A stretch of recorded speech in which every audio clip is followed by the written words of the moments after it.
Sir ನಮಸ್ಕಾರ. Sir ಹಾಂ ಹಾಂ ಹಾಂ sir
Sir,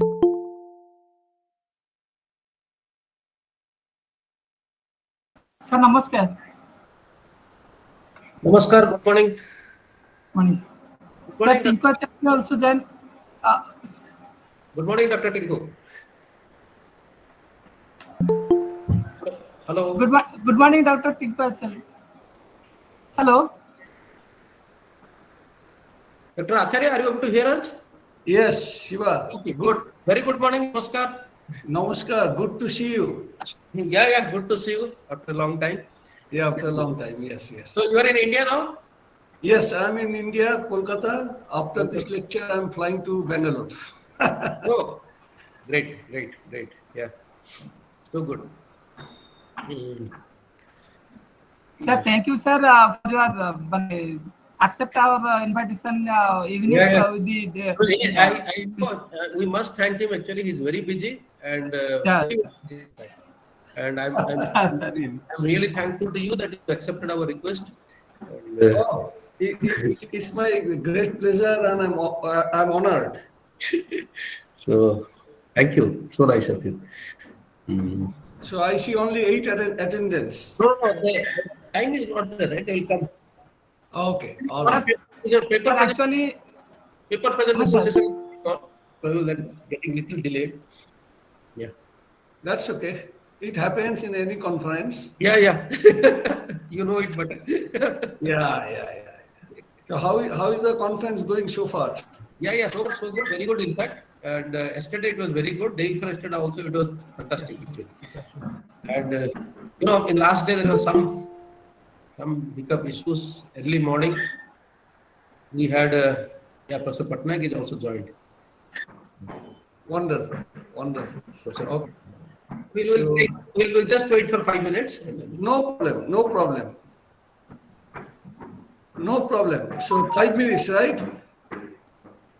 Yeah, you can share the slides, of course. Okay. So what I'll do, 5 minutes, I'll take a break and I'll be back. But my screen will be there. Okay, that's better.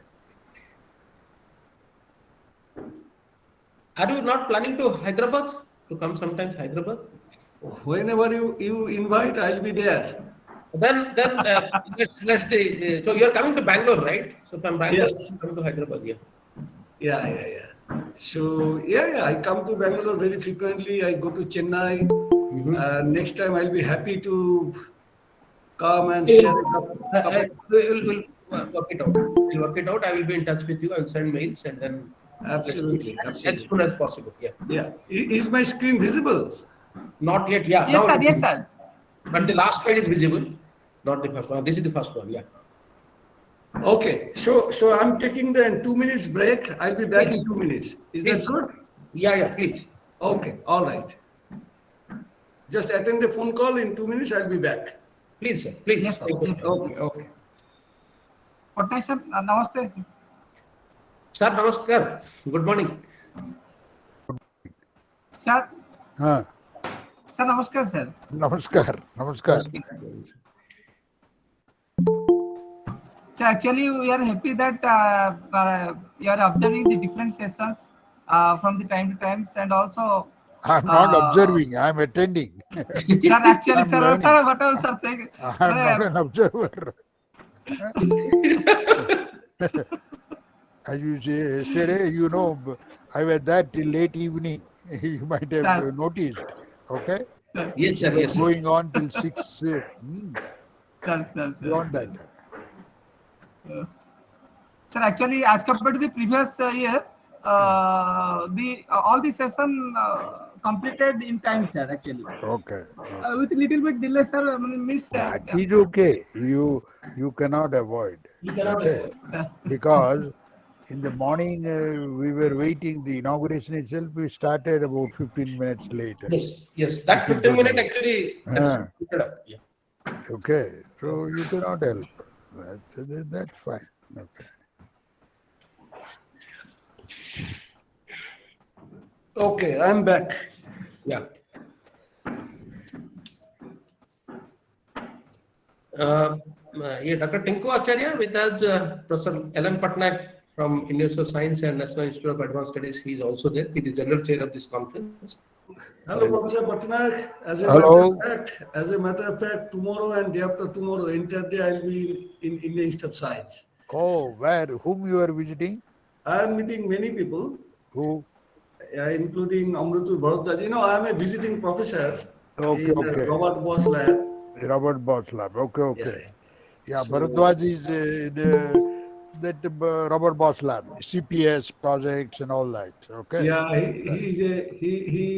I mentored him when he was in his early days Okay, as a okay. faculty. Mm-hmm.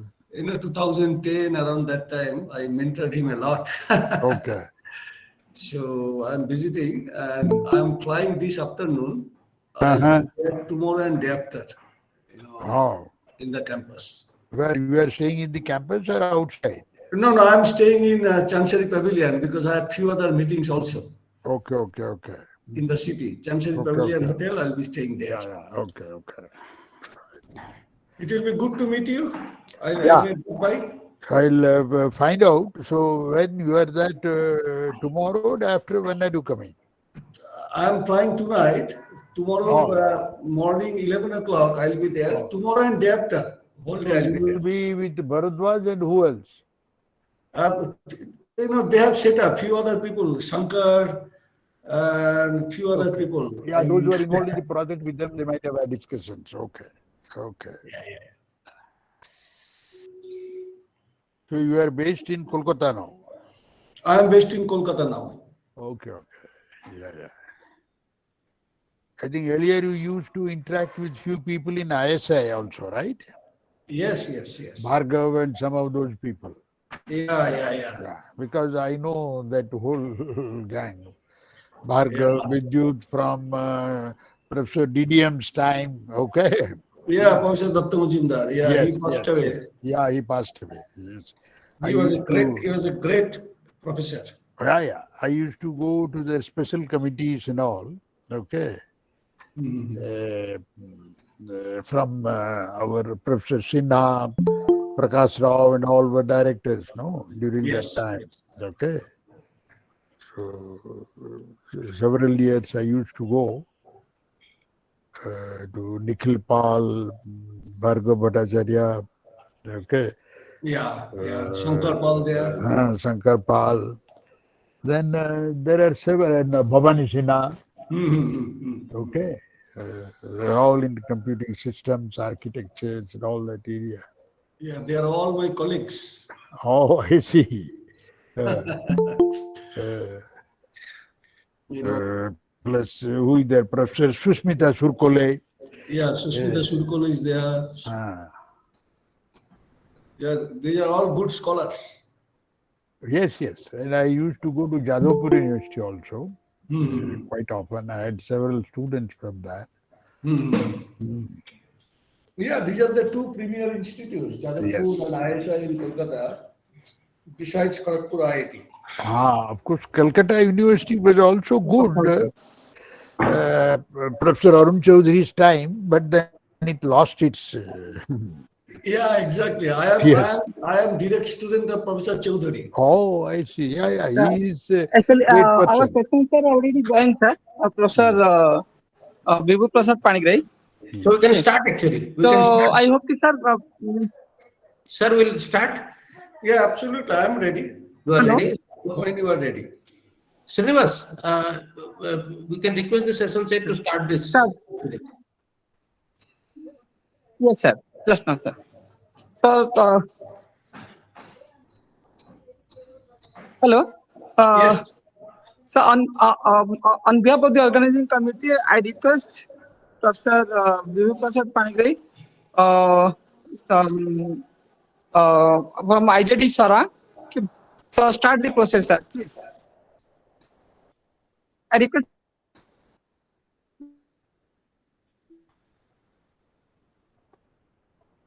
Professor Panigrai, sir, please, sir, start.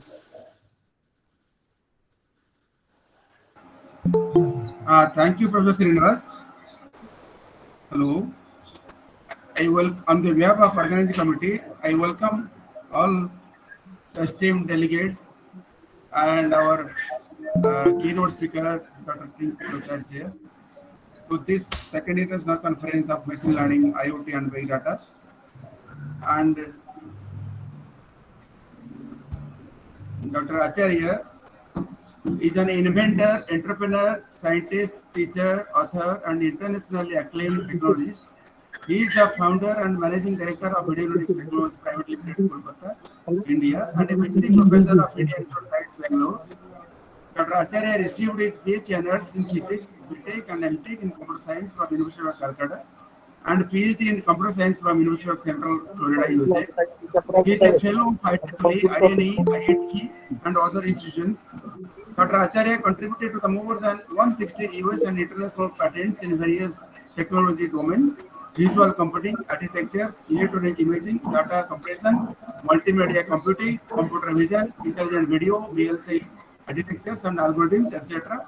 He developed the key image processing chain and related VLC algorithms to pragmatically map them into a small footprint silicon architecture for the success of first dual mode digital camera, the first webcam from Intel Corporation, programmed in Intel Corporation in the 1990s. The lifting based versatile framework to design the very first VLC architecture for JPEG 2000 standard for image compression is well known in the literature. He founded Keynote in 2018 with a mission to develop a unique video computing platform rich with intellectual property portfolio and deliver cutting-edge products worldwide. Keynote is currently in the forefront of developing visual computing, and Keynote is currently in the forefront of developing visual computing platform-based intelligent video managing system, VMS, video analytics, video IoT, and cloud architecture optimized for video. Keynote is number one VMS AI-based video analytics provider in the region. He was elected to fellow IEEE in 2010 for his contributions to the advancement of very large-scale integration algorithms and architectures for electronic image processing. He received the Outstanding Engineer Award from IEEE Southwest Region, USA, and Engineer of the Year Award from IEEE Phoenix, USA in 2008. He was identified as the most prolific inventor in Intel worldwide in 1999 and 2001 at Intel Arizona, USA, site for 5 consecutive years, 1997 to 2001.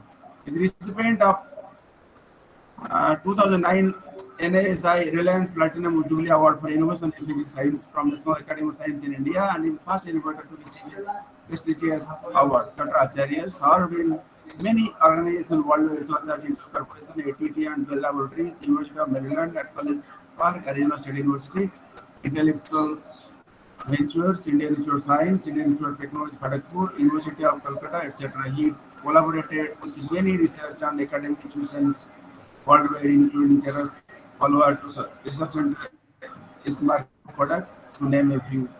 He guided and supervised numerous graduate and doctoral students. He served as a primary member in US body of JPG 2000 Standard Committee in 1998-2002, International Standard Organization, ISO, for definition of this scalable image compression standard. JPG 2002, authored by him, is a well-recognized worldwide by practitioners and researchers in image and video processing domain. His passion is technology and innovation.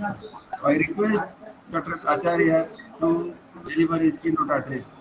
Thank you. Thank you very much, and I appreciate the introduction and invitation to speak in this August gathering. So, am I audible properly? Yes, sir. Yes, sir. Okay, very good. So, after discussing with my colleague Shiva, I decided to choose the topic AI video IoT. There are many aspects of IoT, but I wanted to focus on the video IoT, and also to give the glimpse, how these are being implemented in India. So I'll show some applications in smart cities. So my goal is for the budding students and budding researchers to give some fundamental concept of the AI, artificial intelligence, and there are lots of myths, and similarly in the IoT, to break those myths so that they know actually what it is. so that they can do the meaningful research in future. That is my goal. I start with this video, So a couple of years ago, when I was attending a conference in United States, I saw this machine, right? And this machine is developed based on the AI and IoT, particularly video IoT. And you can see I was there for a couple of hours. Nobody could beat that machine. Each and every move the machine could predict and handle. And so that is the status of AI machines or IoT machines today. I just wanted to give an example. Let me come back to artificial intelligence. So before we talk about artificial intelligence, first we need to understand what is intelligence all about, right? So essentially, intelligence is ability to make the right decisions based on criteria and often using prior knowledge or training. What does it mean? Since our birth, we learn many things, right? And based on that knowledge or based on the training, we make decisions. And in this decision-making process, in this learning process, human intuition plays an important role. So without the intuition, very, very difficult to make any judgment. And that human intuition, it happens because of the lifelong experience, right? And essentially, the intuition is built based on the experiences and what we have gone through in our life, what we have seen, what we have heard, and based on certain patterns. So even modern psychologists, they characterize this human intuition as the pattern recognition. So when we see somebody, we like somebody or we dislike somebody based on certain characteristics, based on some behavioral patterns, based on some comments, statements, etc. So those are all coming from the prior experience the person has gone through. And that prior experience helps to build the intuition. So intuition is a very integral part of natural intelligence. So this is what intelligence all about as per the modern psychologist. And now what we are trying these days, we are trying to impart this intelligence into a machine, which we call artificial intelligence, right? Essentially, there are many machine learning techniques and which attempt to computationally model the world around us, right? So it's a modeling technique. So that is what artificial intelligence all about. And as I mentioned, pattern recognition, like modern psychologists say, it plays a major role in AI. So understanding of the pattern recognition, and particularly in the video or imaging domain, understanding of the computer vision, those basic theories, basic nuisances, that is very, very important. So these days, there are so many techniques into the machine learning. There are so many aspects of artificial intelligence, but these days, artificial neural network, these became very, very popular and useful and very, applicable.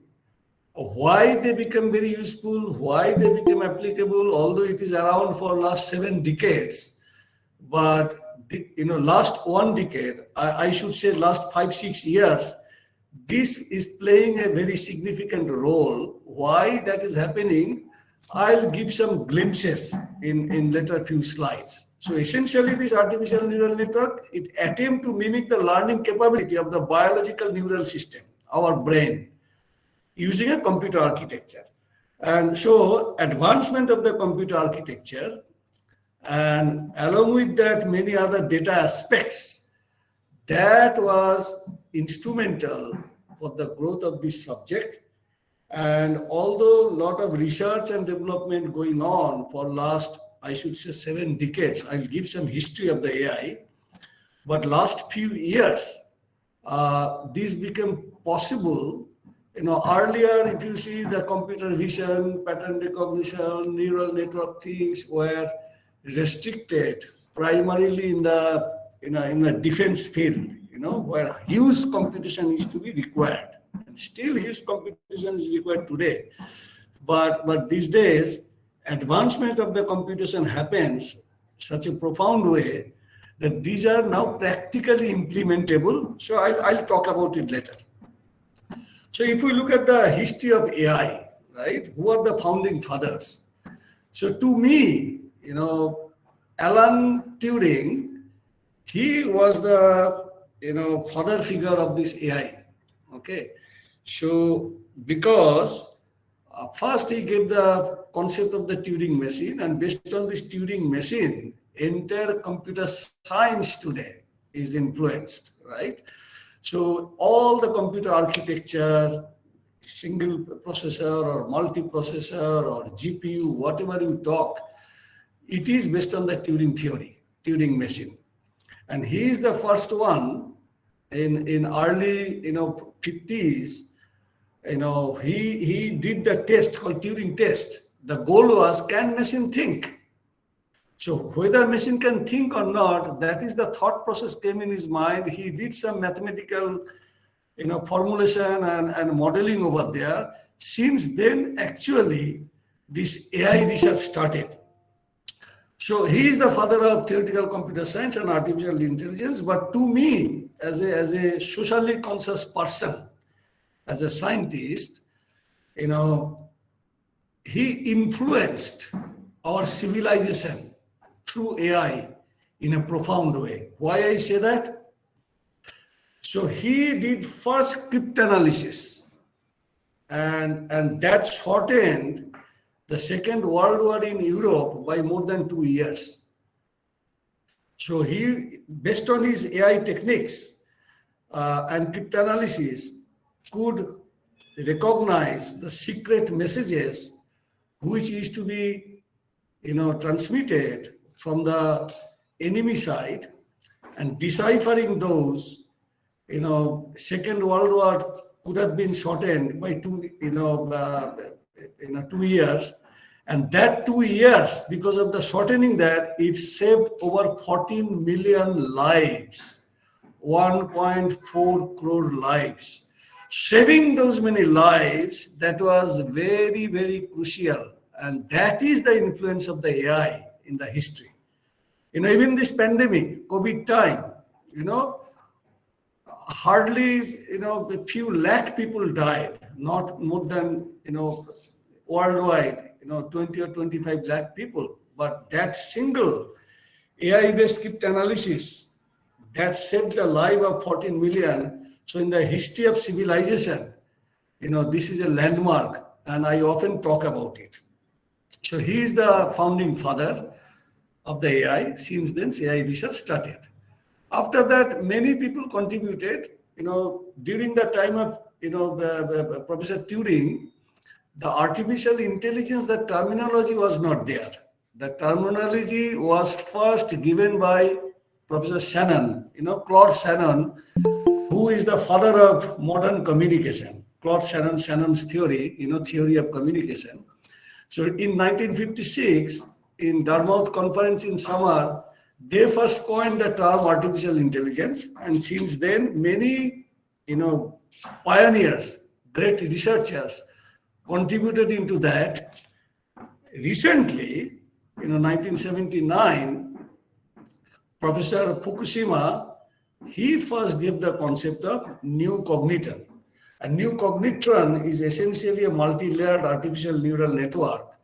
And these days, I hear everywhere deep learning, deep learning, deep learning. So essentially, this new cognitron, multi-layered artificial neural network approach, which was proposed by Professor Fukushima, that gave the, birth of the, deep learning technologies today. And look at it. The concept came in 1979. It took almost 40 plus years for the fruition, which is being applied today. So this is the brief, history of AI. And there are many aspects of AI, but I'll be focusing mainly in the AI, artificial neural network in a couple of slides. So you can see this AI is not new. It did not start just this decade. It is happening for 7 decades, right? But practical implementation was possible now.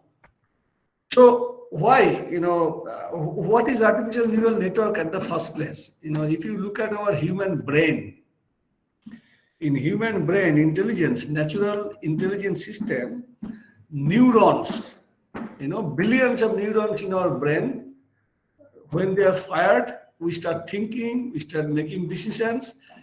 We wanted to mimic the same thing into a machine. To do that, there is a mathematical form, a relationship, essentially relationship. And if you look at it, entire thing is based on multiply, accumulate, computation. People who are in the signal processing domain, they know, FIR filtering, finite impulse response filtering.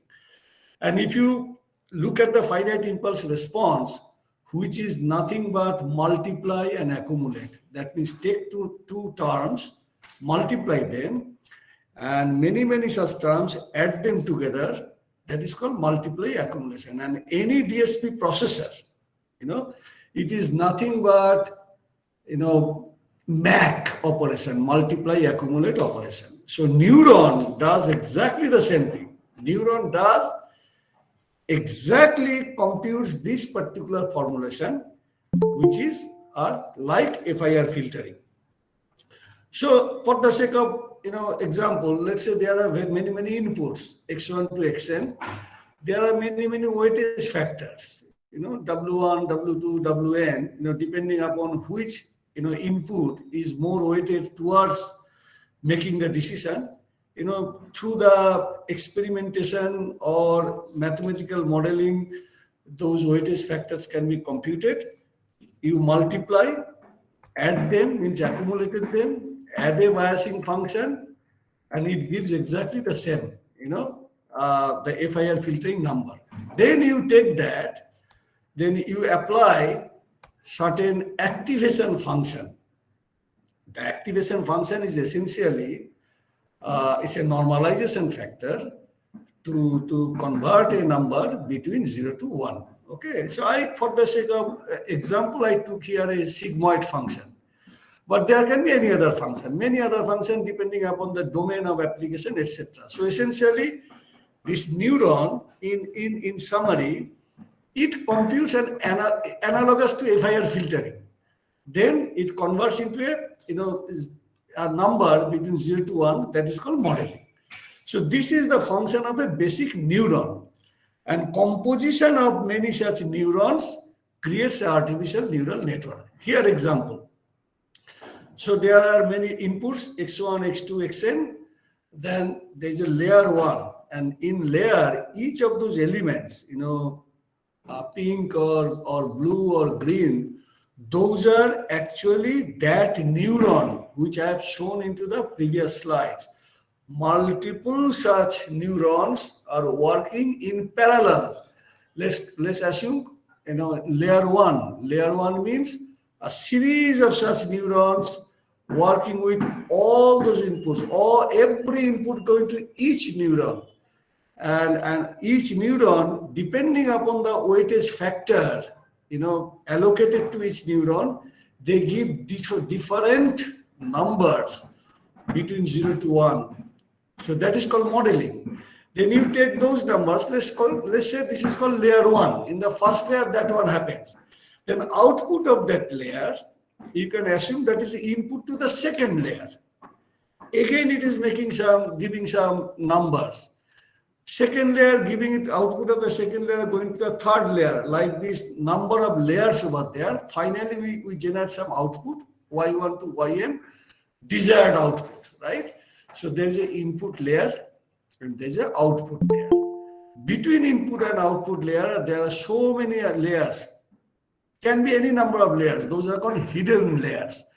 So in the neocognitron, which Professor Fukushima proposed, so he introduced this concept of the hidden layers, right?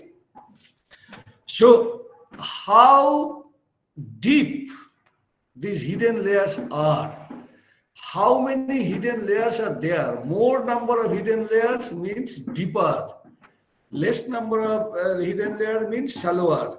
So this is the actually meaning of the deep learning. So deep means many such hidden layers.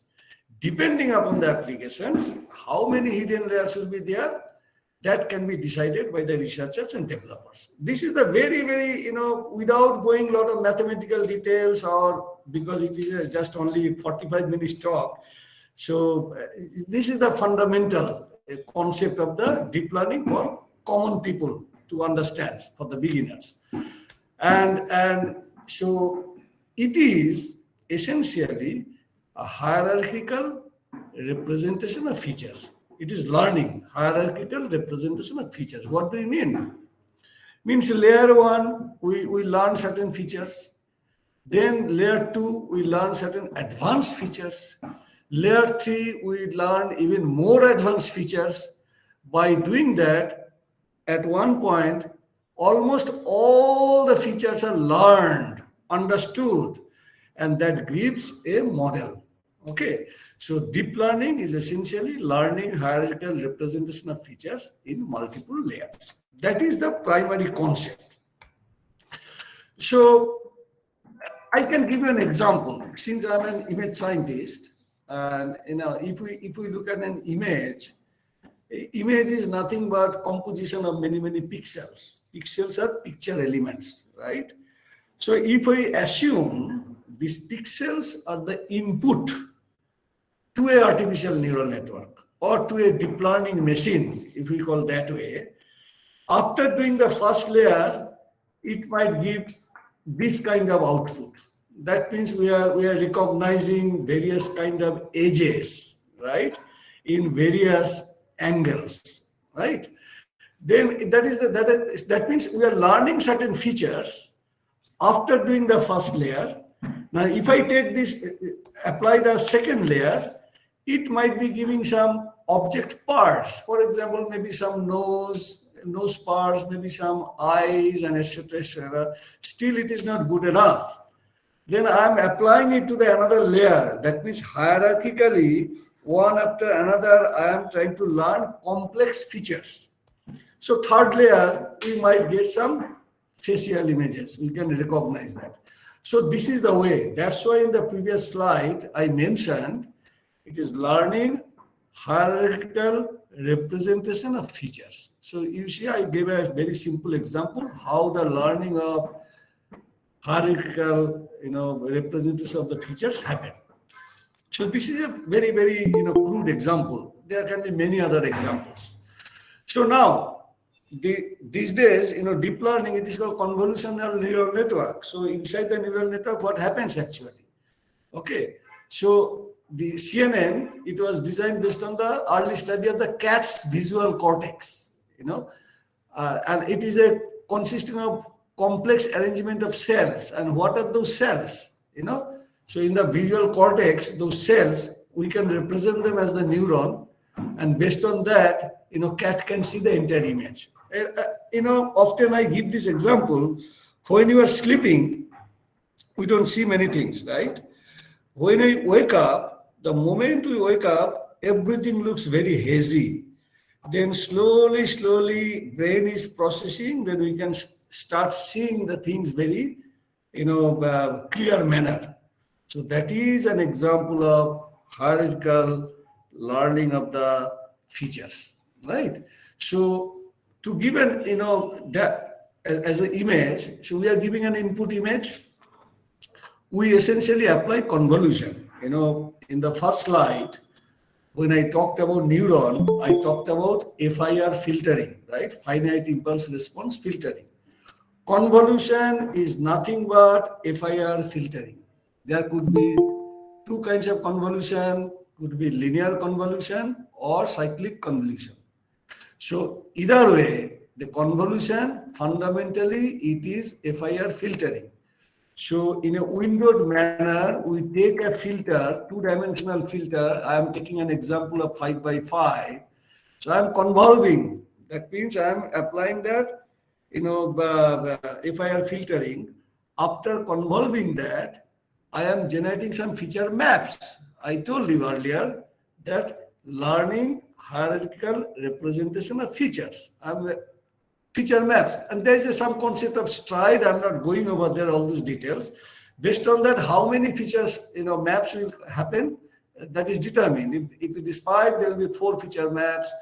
So this feature map, actually, by doing the convolution, we are doing some feature extraction in the terminology of computer vision language, right? Then you can see my input is only 28 by 28 pixels, but there are 424 by 24 feature maps are being generated. That means data is growing. We have to restrict the data. If we do not restrict the data, sometimes computing or memory elements inside the processor cannot handle it. For that purpose, we do some sort of subsampling. By doing the subsampling, essentially, we reduce a lot of redundancies, right? Redundant data is thrown away. Subsampling is done. So from 24 by 24, it becomes 12 by 12. Essentially, it is almost the similar order of data of the input data, 28 by 28. That's what is happening. So like that, we can apply another level, another layer. Then we can do, second layer. First layer, we are generating some data. Second layer, we are generating data. We can do in multiple such layers. Finally, we get an output. Now, this, subsampling, in AI community or artificial neural network community, people call it pooling. I asked many people, what does pooling mean? I don't get a convincing answer, right? So pooling is essentially subsampling the data to reduce the redundancy.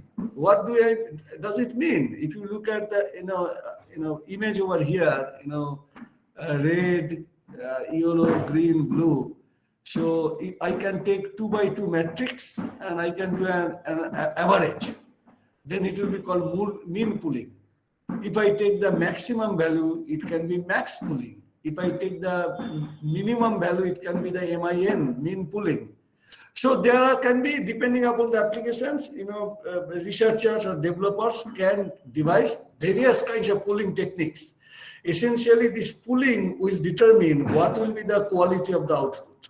Okay, pooling is a very, very essential component. So essentially, I'm taking the original image, original data, using a sliding window method. Again, the convolution, or if I are filtering, I'm convolving that image with a filter. Then I'm getting the filtered data. I'm applying on the filtered data, the pooling. After pooling, I'm restricting the data so that computer can manage it. That is the fundamental concept. Now, I mentioned earlier, so this AI became very popular, or to some extent, every walks of the life these days, people are talking about deep learning technologies, any domain. That was possible because of the computation, evolution in the computation, right? And every day, wherever I go, people talk about GPU. GPU means graphical processing unit. So in early days, when I used to work in Intel, right, first GPU came, graphical processing unit came, and that graphical processing unit was used essentially to do the rendering of the pixels to the device so that it is visible by human being to, creation of the image, right? But GPU has been evolved a lot. The same graphical processing unit, it is not just rendering alone. These days, in the graphical processing unit, it does lots of general purpose computing also. So essentially, it was developed from parallel computing to multi-core computing, and multi-core means into the same die or into the same processor. There are many, many arithmetic and logic units. So if you look at today in the CPU, for example, the CPU, we hear 4-core machine, we hear 8-core machine, we hear 16-core machine. What does it mean? That means there are, in this particular example, 4-core machine, there are 4 arithmetic and logic units. Okay, essentially 4 ALU means arithmetic logic unit, who does the computation part. Then all these 4 computing elements controlled by a controller. There is a cache memory, DRAM. I don't want to go into those details. In a computer architecture course, you must have learned those things. So from CPU, it is now evolved to GPU. Instead of 4 cores or 8 cores or 16 cores, these days there are thousands of cores. And there is a, to feed that huge volume of, processing elements, we require dynamic RAM, dynamically feed the data. Okay, so that is the concept of GPU. So if you look at relevance, so there are lots of computing elements, local data, and essentially, if you look at any computing, people who are familiar with the microprocessor, those are nothing but load and store, LD, load, ST, store, load and store. We load the data, we do the operation. Operations are essentially arithmetic or shift operations, put into a register, store it to the shared memory, goes to the global memory. That is what it is. In a very, very elementary stage, the computation happen. Multiple such computing, right? They are sharing a global data. Each computing has a shared memory and there is a global data, right? So a GPU, and that is called SIMD unit. Each CPU, SIMD, single instruction, multiple data. In image processing, that is very, very, relevant, because in number of pixels, I'm applying the same operation. That is called SIMD. In your computer architecture course, you have heard, SISD, single instruction, single data, SIMD, single instruction, multiple data, MISD, MIMD, all those things, right? Such, many such SIMD units, they are operating in parallel, not one SIMD. Thousands of SIMD units are operating in parallel, right? And each SIMD unit has a shared memory, as I mentioned, and all the SIMD units, share a global memory. So that's why new terminology is defined today. So earlier we used to call SISD, SIMD, MISD, MIMD. These days it is called SIMT, single instruction multiple thread. That means each SIMD unit is operating one thread, multiple such SIMD units working on multiple threads. Thread means, vectors. Okay. So instead of vectors in the SIMD, in GPU computing, it is called threads. So essentially today, the entire paradigm, computing paradigm or programming model, every computer has a programming model. Basic CPU has a programming model. Parallel computing has a programming model. Multi-core computing has a programming model. In the GPU era, that programming model is SIMT, single instruction, multiple thread. Now you can see thousands such processing elements are working together. And as a result, we can compute billions of data per second, billions of data. Because of such huge computation capability, the artificial neural network became the reality today. Because of this huge computation capability and availability of the data, deep learning became successful.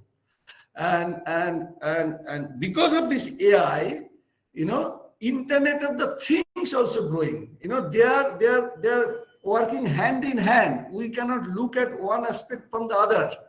So AI and IoT these days, they are growing hand to hand, and they are borrowing the advent from each of the domains. So that's why I chose the topic AI, IoT, and applications. So that is the relevance why I choose two such domains. So I hope I could break or I could give the basic understanding where from intelligence comes, how it is relevant to the artificial intelligence, how the artificial neural network is connected with the cognitron system, and how artificial intelligence, neural network relevance into the deep learning, and why deep learning is possible today because of the advent of the computing and explosion of the data. I just touched that subject. Now I'm moving into Internet of the Things. Very interesting. I visit almost all the IITs and everywhere, and I ask people, what is IoT all about? And it is like, a blind man trying to describe how the elephant looks like, right? Different body parts. So I could not get a convincing answer. What is IoT in a single sentence? Many people could not give me the answer. I should say 99% of the people could not give me the answer. So that motivated me to create few slides, and often I give the lectures to clear the myths of IoT. Many people talk about the IoT, but they don't know what is the fundamentals of the IoT. That's what I like to cover in the next few slides. So if you look at Internet of Things, first we have to understand the Internet evolution. So in 80s, early 80s, when we were student, that time it was Internet of documents. That means we used to transfer one document to another document. File transfer, essentially, right? Then that was adopted in the banking and insurance, all those sectors. They used to call it Internet of Things, late 80s. Then Internet of Applications. There was a time, there will be many terminals. There is a huge supercomputer sitting somewhere. Many people from the terminals, they used to use the supercomputer and develop many applications. That means those are all connected. So they used to call the Internet of Applications. Then the Internet of People. Okay, today if you look at it, we are Internet of people. We use the Facebook, we use the WhatsApp, we use the cell phone, all these things. We send the email. One person is sending information to another person. So interconnection of people. That means people are sending the message, people are interacting with another person. So today is the era of the Internet of People. Slowly it is moving towards the era of Internet of Things. That means it is not only the people, devices will be able to communicate with each other. Internet or intercommunication of things. What are those things? I'll come later. So this is the evolution of Internet of Things. And if you ask me, Internet of Things is a very nascent stage today. Okay, to become a full, if you look at the evolution of the human being, Homo sapiens, this is the evolution. That's the analogy I'm trying to give. So Internet of Things. So before I go into that, if I draw your attention, what's happening worldwide at this moment? At this moment, just we are speaking in 60 seconds, 13,000 music streaming is happening, almost 700,000, search queries happening in the Google in 60 seconds. 60 plus new blogs are being generated. 1,500 plus, blogs are being posted, and several millions, messages are going. So all these things are happening in 60 seconds worldwide as we speak, right? As a result, huge volume of data is being generated. I often tell the youngsters, don't use your cell phone so much. These days people are, finger happy. Continuously, their finger is in the cell phone. And you have to remember, each and every time you type your cell phone, a button, few bytes are traveling from one area to another area of the world, and that is going to the communication network, and the communication networks is driven by the servers. Okay, huge volume of power is being consumed. Okay, so we have to be careful. So from the previous slide, what we have shown, essentially every day these days, 20 quintillion bytes. Quintillion means 10 to the power 18. That amount of data is being generated. So huge volume of data. So handling that data is very important. That's why not only advancement of the computing, advancement of the storage, advancements of the communication system is very, very important. They have to grow all together at the same time. Like I was telling, when this many data is traveling throughout the networking system, and this being much data is being crunched into the computing system, you can think about it, how much power consumption happens. You'll be surprised to hear, during the pandemic time, when I was in the United States, I was having a discussion with people, and almost 1/3 of the power consumption in the world, almost 1/3 of the power consumption of the world is consumed by this internet. Consumed by this internet means every time you are pressing a button in your cell phone, few bytes are traveling, so many clock pulses are required, and huge amount of power is being consumed. So that's the reason these days, low power computation, low power VLSI is a big area of research. So, and this is the tendency will grow. Billions of sensors deployed in the field. So many types of sensors over there. Your cell phone is a sensor. Your credit card is a sensor. So many CCTV cameras, millions of CCTV cameras throughout the world. Everything running 24/7. So IoT, is in a very nascent stage. IoT will be the full-grown system when the computing, communication, security aspects, I'll come into that later, all these things are perfect, and low power VLSI needs to be designed. So there are lots of room for research and development over the next decade or so. So what is IoT, right? So Internet of Things, what does thing mean? The term IoT, Internet of Things, it was coined by Kevin Ashton. He's a good friend of mine. I met him. So he was a very simple supply chain manager in Procter & Gamble, right? He wanted to track the various packets. So he first came up with the Internet of Things. That means those packets, those things, if they can be connected so that you can track them. And the things means, he was a simple guy, so that's why he did not give a very fancy terminology. We scientists or we researchers, professors, when we want to publish papers, we want to give a very fancy names, fancy terminology, otherwise paper will not be published. So he has no intention to publish papers, so he gave the Internet of Things. That means interconnection of the things. Things can be any object, any physical object. Things can be you and me, my shirt, my pant, my cell phone, my cup, my any belonging which I have, the vehicles, building, animal, anything. Those are all things. Okay, so which is embedded with some sort of electronics and software and sensors. And why electronic software sensors are required? To exchange the data. So sensors will generate some data. I have to process the data through the software, and that's why electronics is required, and transmitting the data from one thing to another thing, one device to another device. So that requires the network connectivity. If you look at the connectivity today, it is anytime, anywhere. When we were student, or even 20 years ago, we could not think about it.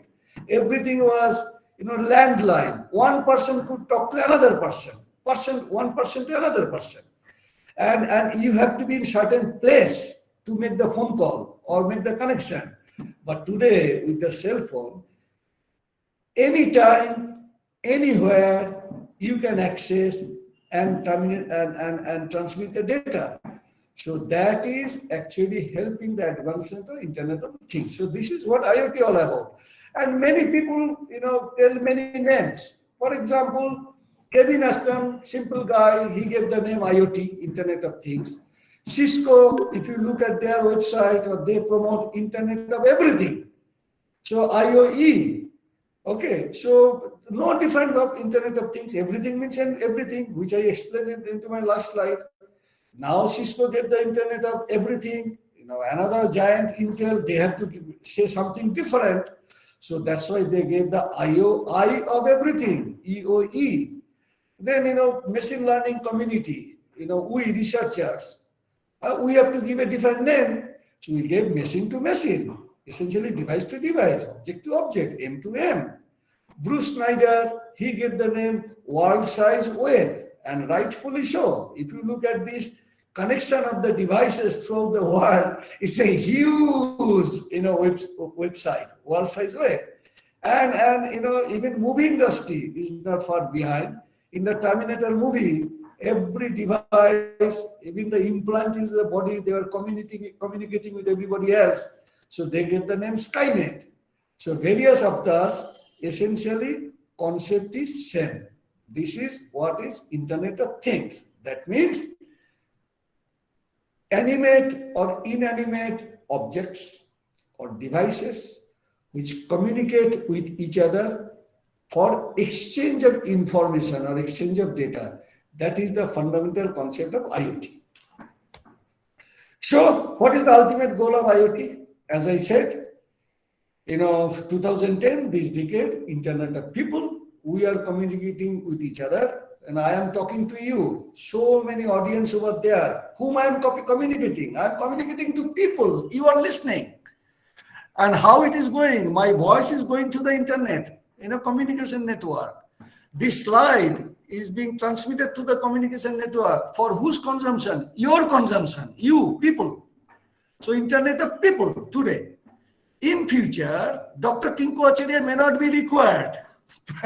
I don't know whether that will happen or not. Things will communicate with each other. That means, you are driving to the home, your car will be automatically recognized, and you will be reaching home in 5 minutes time. Your coffee maker machine will automatically turn on, and it knows exactly what temperature and what recipe is required for your coffee of your liking. It will prepare the coffee, you enter the home, coffee will be ready. That means things are communicating with each other. That is the future. Okay. And if you look at today, the number of objects or number of these elements which is growing, it is significant. 2010, world population was 6.8 billion. And what was the number of connected device? 12 billion. So approximately 1.8 times. By next decade, 2020, today, world population is 7.6 billion. But the connected things are 212 billion. You can see 10 years ago it was 12 billion and it grew to 212 billion. You can assume over the next decade what will happen. So lots of good research needs to take place. It is not just the job of the scientists or engineers. We all have to work in this domain, and particularly in India. India is a very, very complex country with 1.3 billion population.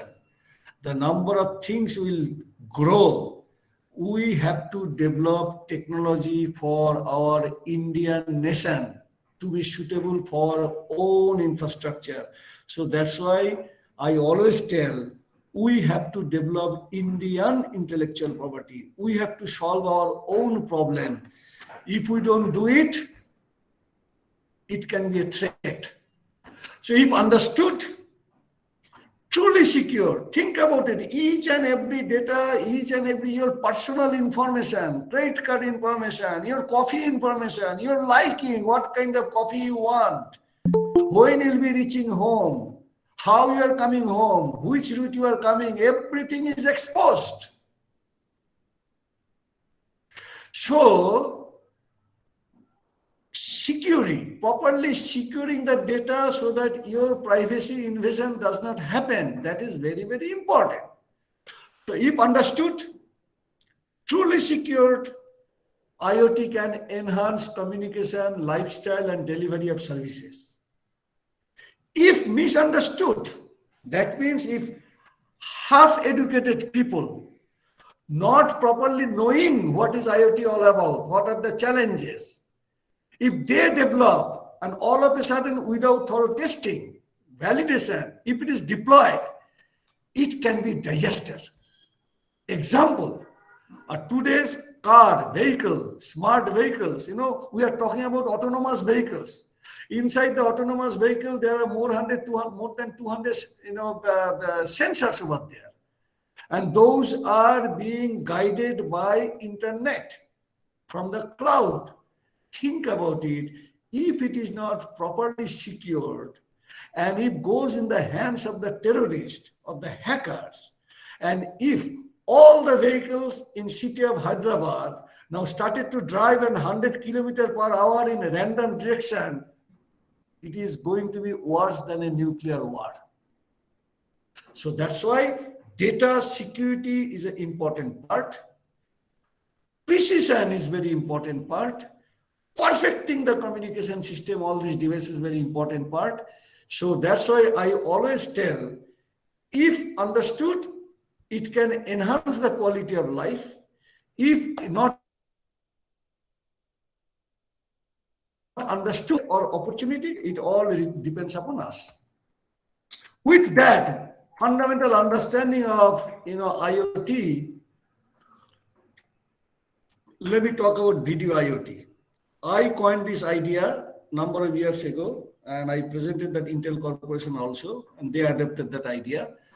Video IoT, that means, in IoT, how the video can play a role. And fundamental thing about video IoT is the video analytics. I give, few hours, tutorial on video analytics, day long, 2 days long video analytics, but here there is no scope. I want to give this tutorial in 30 seconds. Essentially, this is the, sculpture, Michelangelo, famous David, okay? I personally saw that in Florence. So when it was asked, Michelangelo, how did you come up with such a beautiful, perfect sculpture? He said that I saw the angel in the marble and carved until I set him free. So he took a piece of stone. Only thing he did, carved out the unnecessary parts, and this angel came out. Video IoT is the same thing. Video, huge volume of data, analyzing the data, extracting useful information, and who is that useful information is an actionable information. That is the fundamental concept of video analytics. And video analytics is the precondition of video IoT. So I gave you some idea about artificial intelligence, gave you some concept of IoT and what is the status. Now let me focus maybe next 5-10 minutes on how this indigenous technology in India, why we need indigenous technology in India. I already gave some hints, and how this video IoT can solve many problems in the nation, right? Why indigenous technology is required? For example, you might have heard many places, unattended object. So if there is an object which is being unattended, every time you go to the airport, you hear if there is any baggage is left, not being attended, please inform the security guard, because in that unattended object, some objectionable thing could be there. This is a railway platform, 6:15 a.m. I personally took this picture in Europe, in Holland, essentially, right? So it is a no-brainer to build a technology unattended object. This is Howrah station, 6:15 a.m. Do you think dumping that foreign technology over here, it is going to work? Even a cow poops, it will look like an unattended object. I have seen many cows are roaming around in Howrah station, right? Not possible. So dumping foreign technologies in Indian soil, not going to solve our national problems. We scientists, we technologists have to be patriotic to solve our national problems. We cannot rely on the foreign companies or foreign countries. We have to develop our own indigenous technology. For example, this one in Japan, this gentleman left that bag and walking away. It is a no-brainer to develop the technology. But in the street of Lucknow, if somebody leaving a bag and walking away, it's not easy thing to do. So we have to develop our own technology to solve our own problems. So that's why indigenous technology is very required. So another thing in the traffic, India traffic is a challenge. Not only India, entire Southeast Asian countries.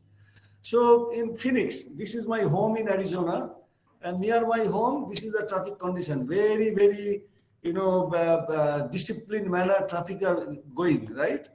And this is Moulali Junction in Kolkata. All kind of things. In the highway, in the left-hand side, this is the traffic in Arizona, and this is in New Delhi. Do you think dumping those technologies, which is being deployed in Arizona or United States or Europe, and dumping simply blindly in Indian soil, going to solve our problem? No, it is not going to solve our problem. So we researchers, we professors, we students, we scientists, everybody have to develop technologies for our requirement. Sometimes it gives me the pain when I hear from the PhD students, sir, I'm reading such and such paper, there are gaps. I'm trying to fill up the gaps. No, look around. There are so many social problems over there. Take those problems and take it as your master's thesis or PhD thesis. Fantastic things will come out, and that will helping this nation. We all have to be very patriotic about that. So some smart city applications which we have developed under my leadership in my lab has been developed. I'm just going to show a couple of few examples. For example, if this is running in Bangalore, even during the COVID time, what is the mutual distance of people, social distance being maintained or not? If the crowd is formed, what is the number of people in the crowd? Then, for example, huge problem. There are many people who do not wear the seat belts and lose life, right? Automatically, there are so many CCTV cameras in every city. How they can be utilized to automatically analyze and decide which are the drivers or which are the vehicles, driver is not wearing the seat belt. It can be automatically detected and can be warned. For example, this particular driver not wearing seat belt, right? So no seat belt detection, invention from my lab, first time happened in the world, and it is being deployed throughout the country. So we are not behind. Similarly, I have seen people are not wearing helmet, right?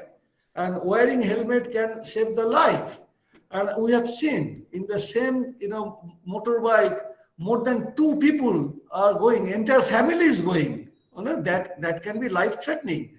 So automatically detecting that is a very interesting. So we have applied the AI-based techniques and IoT, right, to solve those problems and being deployed in many, many cities. Those we'll talk later. And automatically detecting, challan is going, e-challan to their home and such time, such and such road. With the evidence, with the picture, it is going to them. First warning is being given. If it happens, then they're being penalized. Similarly, there's a tendency, many people while driving, they speak over the cell phone. From our lab, first time we developed the technology, detection of cell phone while driving vehicles. So here is an example, how it can be used as an investigation and forensic tools. For example, some bad thing happened. That bag is left over there. So you click on the bag, who left that bag? Automatically surrounding cameras, it can search and it can find, okay, this is the person who left that bag. Who is that person? Then take the attribute of that person. This was the height, this was the width, this was the color, this kind of shirt, this kind of pant, surrounding, find all these people matching with that, right? Then you look at which possible person it is. Okay, that is the person. The person is wearing a mask, during this pandemic time. Take that face, okay? Then retrieve the video. Okay, this is the person. Then run through the facial recognition system. Okay, then identity of the person is known. So this is being done using the AI-based, deep learning technology. which can be useful tool for the forensic investigation. So like that, I can give many examples. These technologies have been deployed in 140 plus cities, 80 airports in the country. Under Airports Authority of India is secured. I can assure each and every one you, Indian airports are very, very secure. Much modern than many other airports outside India. Okay. Automatically, entire airport, all the CCTV cameras you see, it is not just for viewing purpose. All those videos are coming behind the scene, all are being analyzed. Okay. And unattended objects, suspicious behavior of the people, everything is analyzed.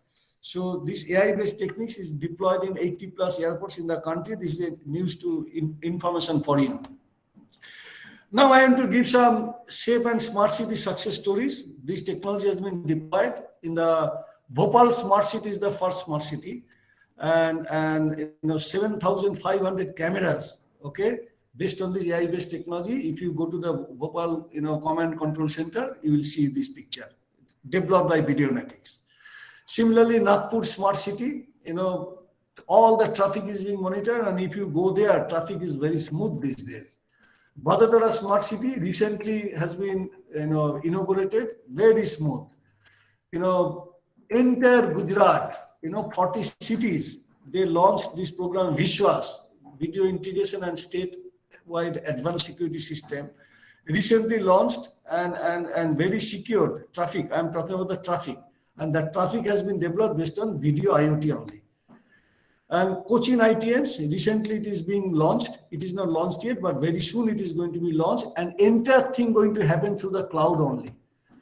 Andhra Pradesh statewide, recently it has been completed, and here is the case study in Chennai.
So let me stop here. So essentially in Annanagar, recently it has been there, and traffic became smooth, and number of accidents and violations reduced significantly.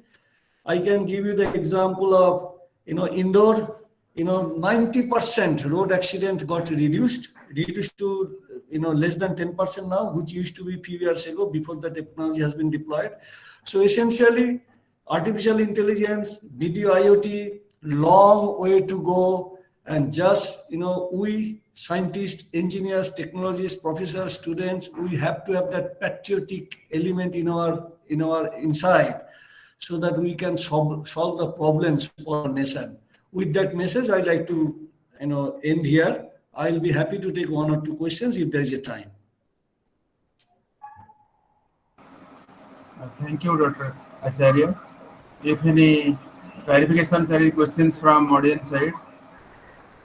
Yeah. I mean, Dr. Tenko Acharya, I'm so thankful to you for an excellent talk, actually. In fact, in between, I was trying to tell you that we were running little out of time, but The talk was so interesting, I thought to let it go. Sorry for that. Sorry for No, that. that's what. I mean, it was so mesmerizing actually. I thought to let it go. And there are a couple of questions, but due to paucity of the time, we'll write to you definitely. I have Yeah, certain please write it to me. I'll answer. yeah. I have certain questions, but I will write to you. I need little more technical details. I'll write to you. Thank you very much. Thank you very much for accepting our request, for delivering a wonderful talk. It's Thank you. Thank you very much. I'm really honored. Yeah. Thank you. Okay. Thank you, sir. Thank you, sir. Thank you very much for giving the excellent talk, sir. Thank you, sir. Thank you very much. Okay. Bye-bye.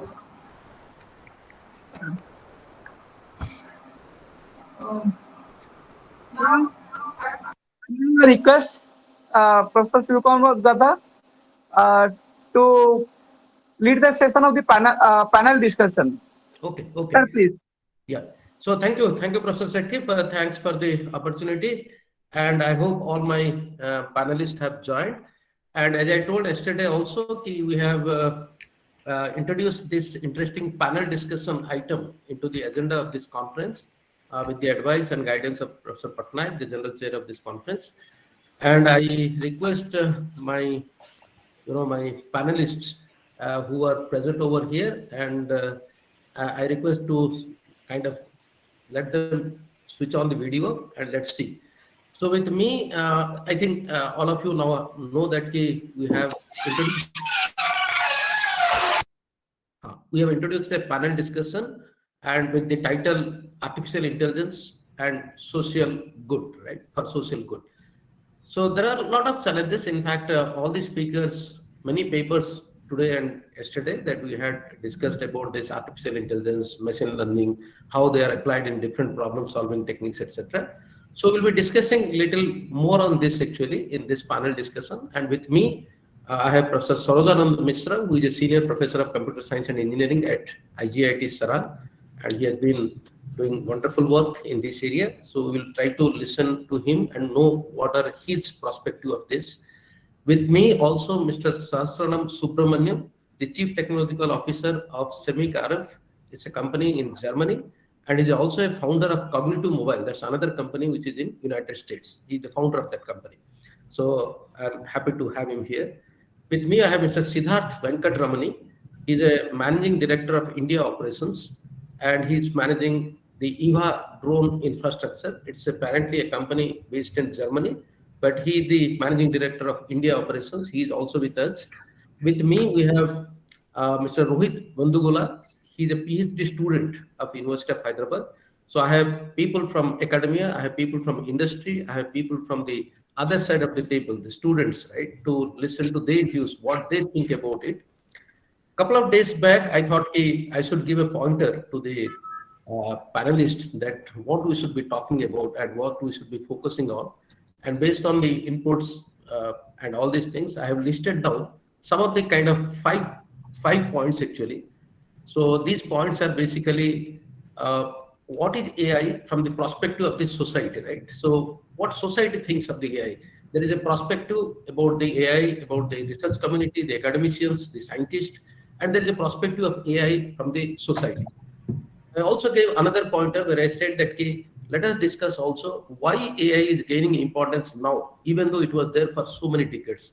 I think just the previous speaker, Dr. Tanku Acharya, spoke at length about it. I think we can skip a little bit about it because anyway we know about it a bit now.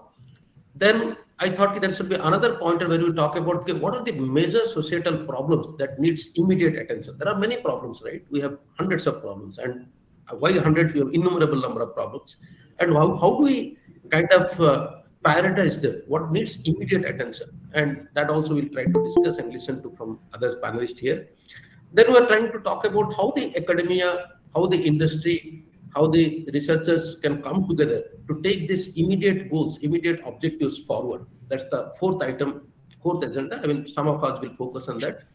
And the fifth and the last item that I want people to think about it, okay, what are the major limitations and hurdles that we envisage in this particular in this particular total implementation stage, right?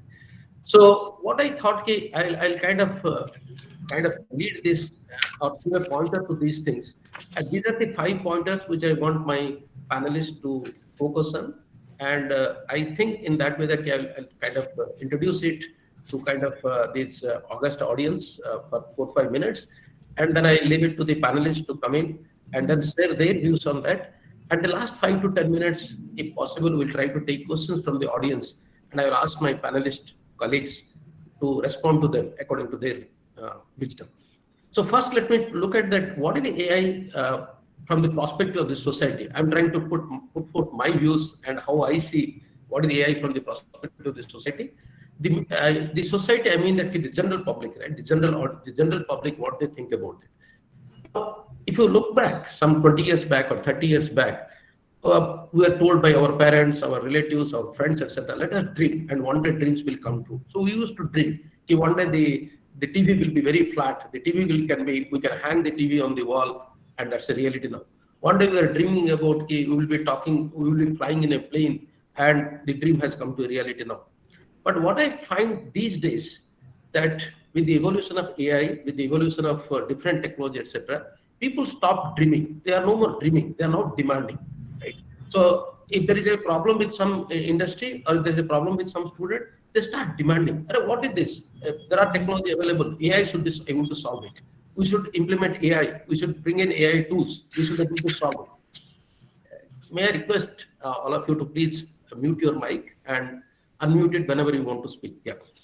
So the perspective of the society, because of the AI intervention and all that, has changed from dreaming to demanding. Right? People started demanding, and when you start demanding, people feel that it should be available, right? There should be some technology, there should be some algorithm, it should be available, and that availability should be taken in care. So I need this, you provide the answer in the next day. So they think that it's a magic box, right? It's a wonder tool. AI is a wonder tool, it will solve every problem.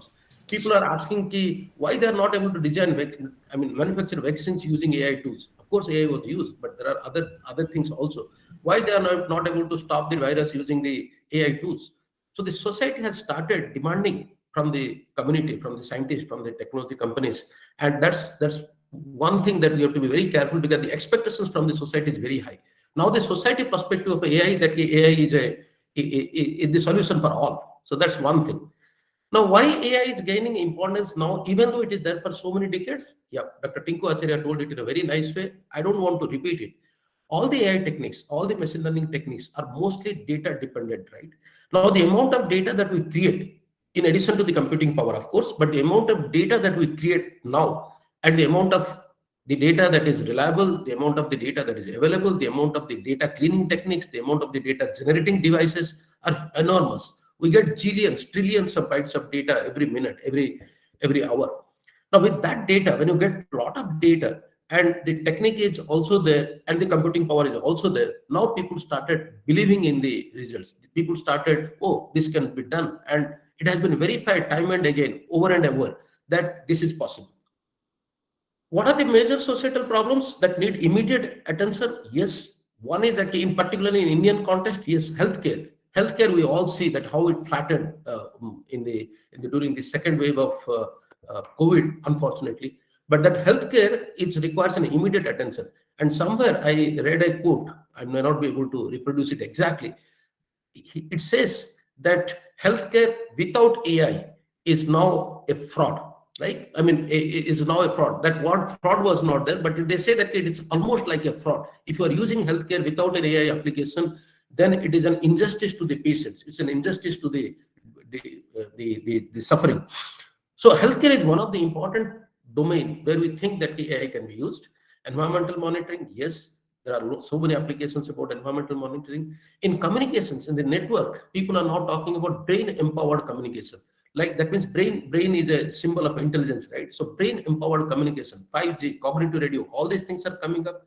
Security, surveillance, I think Dr. Tinku Acharya gave a wonderful presentation. Smart city applications, disaster management. So all these, there are many such applications, but I think that these are the priority areas. How the academia, the students, the industry can come together to make it forward? Yes, we know that the industry is good in packaging, industry is good in creating awareness, industry is good in connecting the last mile, which we scientists are not able to do it. We develop an algorithm, test it in our system, and then we think that, okay, that's it. We don't do the last mile connectivity, but that's where the industry comes in. They connect the last mile, the maintaining. So the academia will do the hardcore research. They will give the scientific inputs. They will validate the outputs. They will verify the technology. But they will also create the trained manpower, right? I mean, we at the universities and institutes, we are responsible for training manpowers and all that. But industry has a role to play to connect that last mile. So what are the major limitations or hurdles we envisage? And I would like other my panelists to add to that actually.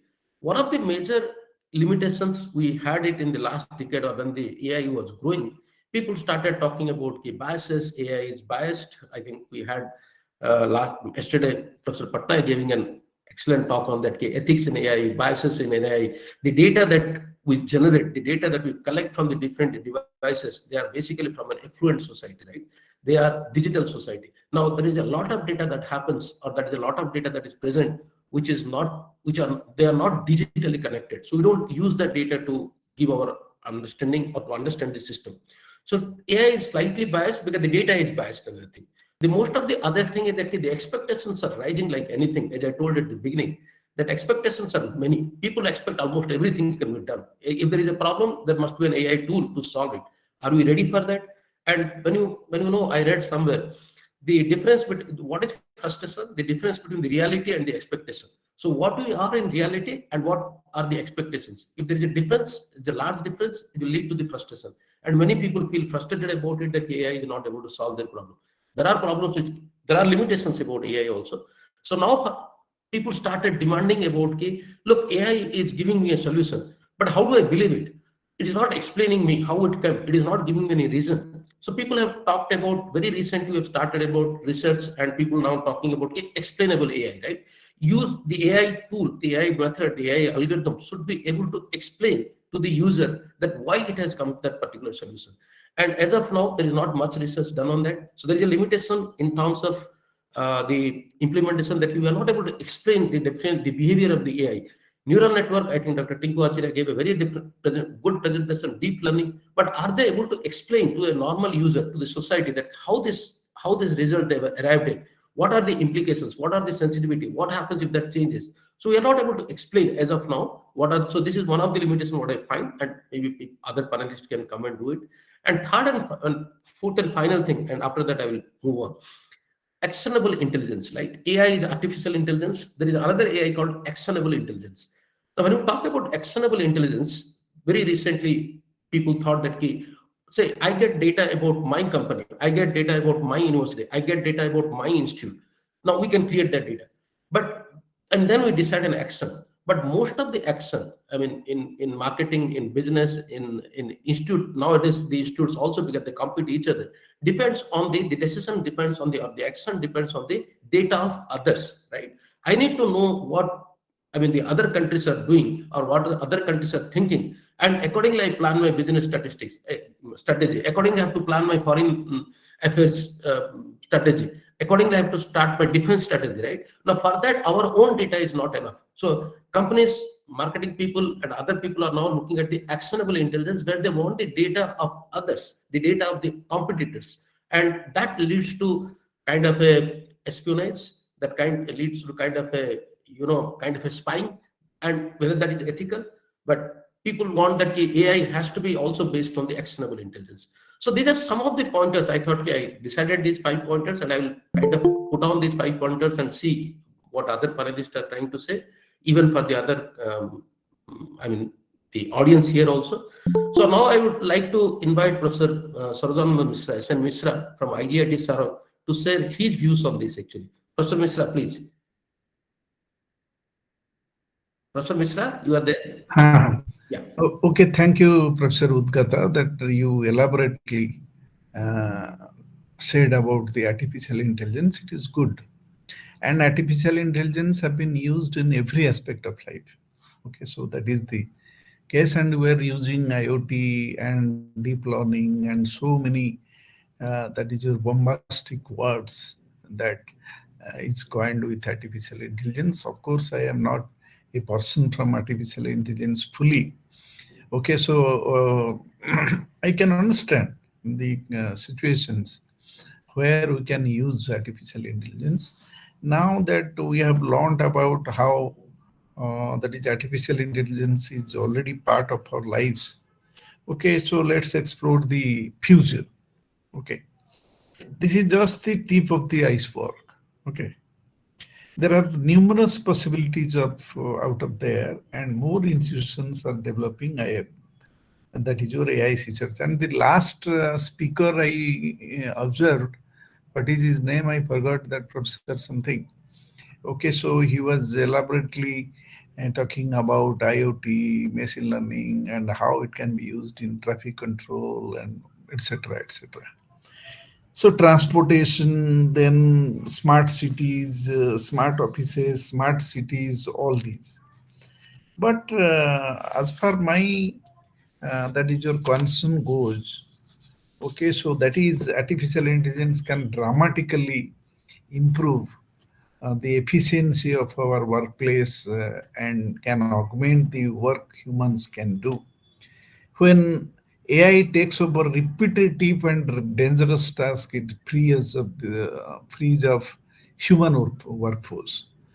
And to do work they are better equipped for, and tasks that involve creativity and empathy, that among others. So positive impacts of artificial intelligence on society are many more, so many fold. But actually, I want to highlight one of my, that is your thinking or dream. Okay, so regarding that is how to control the cyclones in the coastal areas of Indian, that is your context. So that is my concern. That is how we can cool the storms.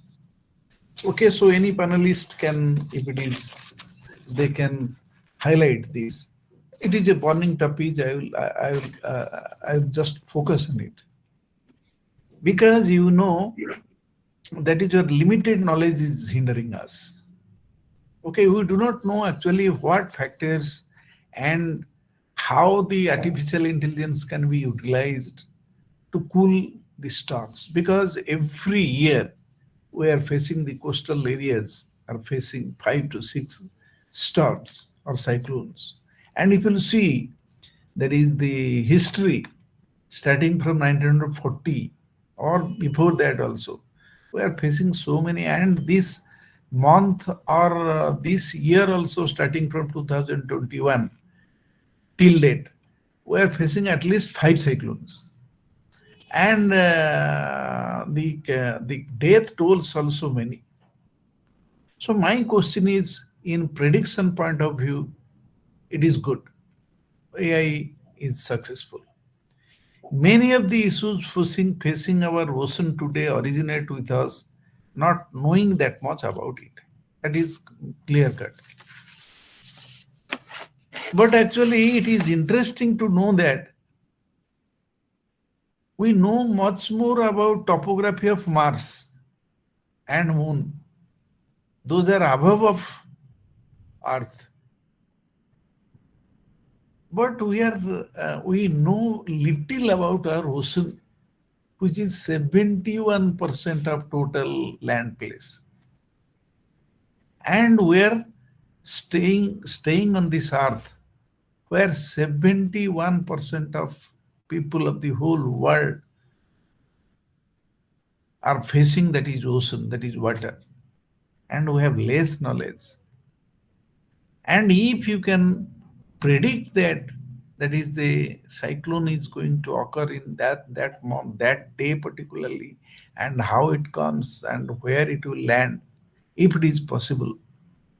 So can we use our AI techniques and engage robots and drones to cool that ocean? How to diffuse that hurricanes, how to diffuse that cyclone, so that we can save so many people, particularly in the coastal areas and like the poor countries like us. And many areas, land areas, are taken by ocean. Every cyclone, we are facing that problem.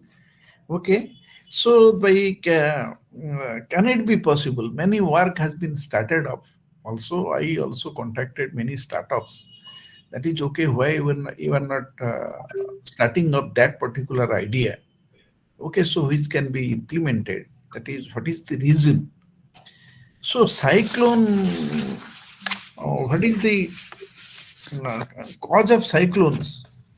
That is, cyclones are windstorms, accompanied with heavy rainfall at low pressure areas. That we know.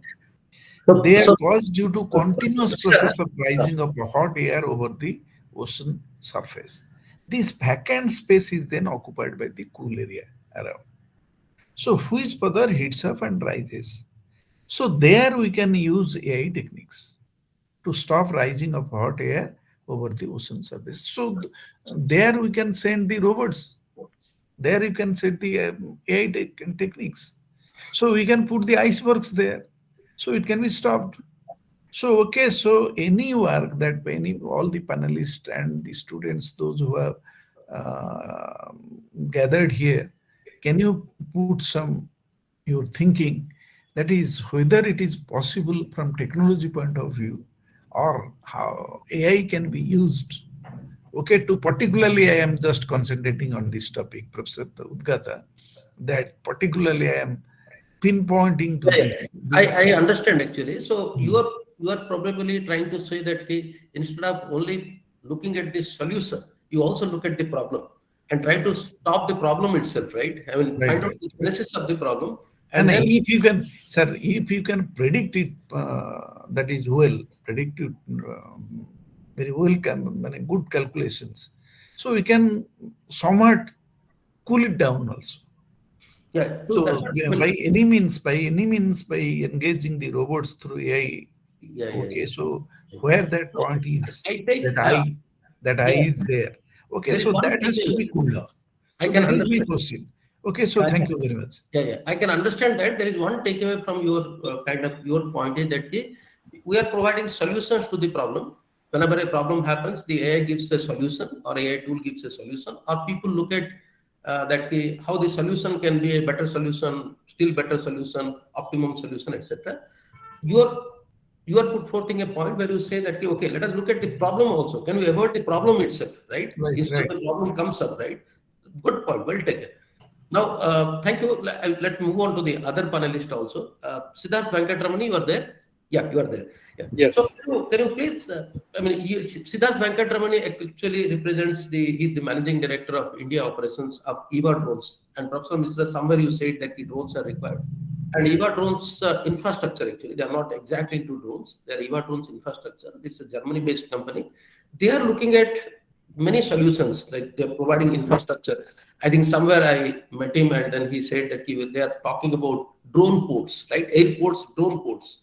Now drone ports will come and they're also looking at aiming at a lot of social problems. So Siddharth, we would like to listen from you. What is your take on this? Yes, first of all, thank you for having me in this panel. I'm very honored to be part of it. I'm also excited equally to listen to you all, the experts on the panel, from your respective industries, how AI is taking shape.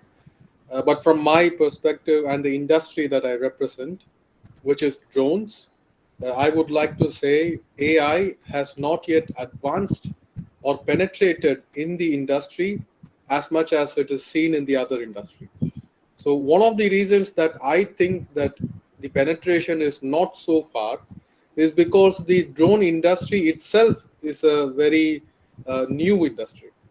So AI is seen to be penetrating in other traditional industries that has been existing for hundreds of years now. Like, for example, medicine and healthcare, lot was spoken about, security and surveillance.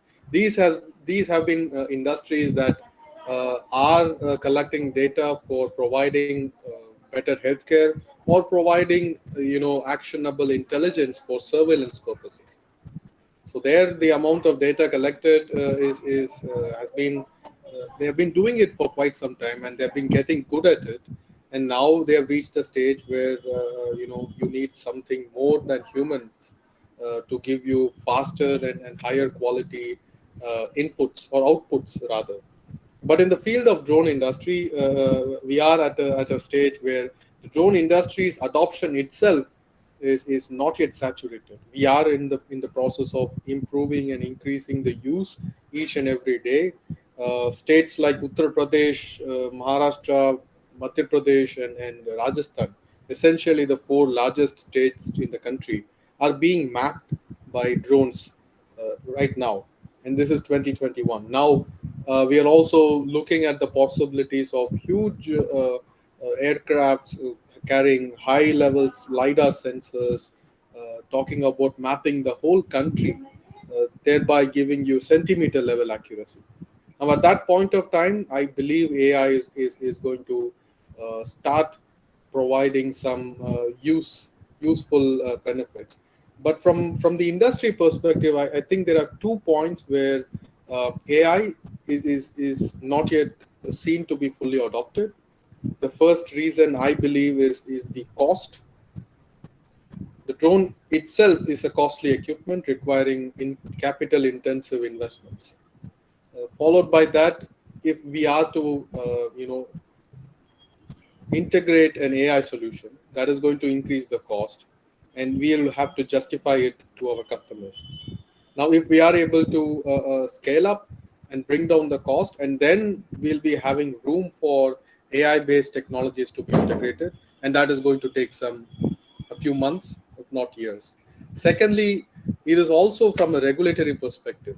The government is still in the stage of formulating regulations for drones, and now they are talking about individual elements inside the drone industry that are taking shape from a regulatory perspective. Now, once these are all the puzzles that need to be put together, once they figure out the regulatory framework, that is when we can go for permissions for advanced drone missions. For example, you wanted me to talk about social good, but there is also an ethical angle from my question. I come from also a military background. One country's social good is another country's possible social evil. We have seen drones fighting wars in the conflict that happened a few months back in Azerbaijan and Armenia. Turkey was providing these very advanced AI-enabled drones. There are only 4 countries that could do that: US, Israel, China, and now it's Turkey. And Turkey provided these advanced drones. There were speculations that these drones took the decision on themselves without any human intervention to fire upon the enemy. And then this is a very reliable source that has put up these speculation. At least in this war, it was a speculation. But in Libya, they're almost sure that the drones are firing at enemies without the requirement of a commander to give his instructions. So it is a social good for one country that they are protecting their citizens, while at the same time it is a massive scientific evil, the sort of what we were afraid of when we watched Hollywood movies 25 years back. It is now a reality. So it is up to the panelists and the academicians, researchers, and students. Yeah. See that actually, some quick takeaway from your deliberations is that one I like that very much is that first we have to define what is good, right? And good in which context, right? So AI itself doesn't know, right, what is good and what is bad, right? So one big takeaway that the definition of a good, certain things are good in all sense, but the example which you gave is really scary, that a good for one country may not be good for other country. A good for one group of society, I mean, one societal group is not good for the other thing. And as you say, as you rightly pointed out, that there are a lot of regulatory requirement, not for drone only, for everything. For example, in healthcare also, when you apply AI and the AI takes a wrong decision, who is responsible? Whom you sue? There is a debate that is coming up that the self-driving cars, right? If there is an accident, who is responsible? The algorithm is responsible, the car is responsible, or the passenger is responsible. Who is responsible? Yes. So the good is the good, quote unquote, good is definitely a point of debate. And thanks for raising that question. Cost, of course, we'll see when it comes to the good, there will be some cost actually. But there are two points you raised, that one is the regulatory requirement. Third one is that defining what is good, right? That's very, very important actually. So can I move on to Subramaniam? Sir, Well, are you there? one last thing that I want to add. Please. The consequence of this is, for the first time, philosophers across the world are being hired by AI companies on their payroll, because they are the ones who have been studying it for thousands of years to define what is good and bad, and now they are landing a job opportunity in advanced AI companies. So over to you, sir. So thank you. So we have Mr. Subramaniam also with us. He is representing a company. He's the CTO of ICMIB, which is a Germany-based company, and he has his own company, Cognitive Mobiles. And yesterday he was with me here, and then we had a small discussion about it also. Sir, we would like to listen from you also, what you think about it, how you, what is your thoughts, what is your points on this entire developments, right? AI for good and all. Absolutely. Thank you so much. I'm basically from Tofkirchen, which is a remote village out of Munich. So we are from ICMIB, and we have good concentration on the healthcare. So I'm going to speak about healthcare at this particular point of time. Yes, long back, I would say in 2012, there was a problem, and the problem was called as an epileptical problem which comes in children. When the newborn baby, you can see their eyes going at a particular pace. The eye is like constantly shaking. The eyes are constantly, shaking, and people do not know what to do. And eventually, the child would get a kind of an epilepsy, which for the first 15 days would be on the right-hand part of the body. That's what we call it as alternating hemiplegia. And the next 15 days, it comes to the left side of body. It can be cured within 6 months after the baby is born, but it becomes non-curable. And this symptom of alternating epilepsy will be existing. And people do not know. There are many people in US, in India, and many people across the world, even though it's a kind of a rare disease. The problem is it can be cured, but you have to identify. So that was the first problem. This was as long as 2012. This happened in a university called in Durham. It's called as Duke Durham Medical College and University. This is in Raleigh, in North Carolina, and that's where we started working. We even heard the name of AI probably at the time. It was more like, let's take stats. So let's take the numbers. Let's take the stats. So there were enough, cameras. Those days, even the mobile cameras were still in, I would still say it was in infancy. It was not the great mobile camera we see today. But we used to use various different optometric technologies. And we do not know when the baby's eyes are going to, vibrate, when the cornea is going to vibrate. So this was a big challenge for everyone, because when the baby's eyes or the retina starts vibrating, the doctor is not there. And when the doctor is not there, the baby is healthy. So this was the biggest challenge. And thanks to technology where, I would say good mobile phones where the mother she has a phone in her hand and she's able to take a small video and send the video to the doctor. And the doctor, again, sends the video to another lab where the data is collected on the vibration part of it, whether it is a normal epilepsy or is an epilepsy of AHC. There are ways to cure the normal epilepsy, but there are no ways to cure, the AHC. So this was the first challenge was given to us. Watson, during his infancy, which was called as Deep Blue, was installed to first check this system. Deep learning was at infancy, neural networks was at infancy, but still we were able to identify using a time division technique. It's a typical time division technique to identify what is the time taken, what is the time gaps between those, and we are able to find a pattern of those, read those patterns, put it in SPSS, and try to come up with certain azimuth angles to see if this is the AHC, and we were able to find the doctors. But today, this is not sufficient. Due to the advancement of deep learning, due to the advancement of neural networks and various different algorithms, especially genetic algorithm models, which aid the AI, Now, this disease is eradicated through AI. This disease does not exist. So every time a child is born, the doctor keeps the child in an incubator and he checks the child for 3 hours. And within 3 hours, if this symptom happens, then he labels it as an AHC. And immediately there's a protein we call it as type B3. The deficiency is in protein type B3. And there is polyisolate, which can be immediately administered on the baby, and this is gone.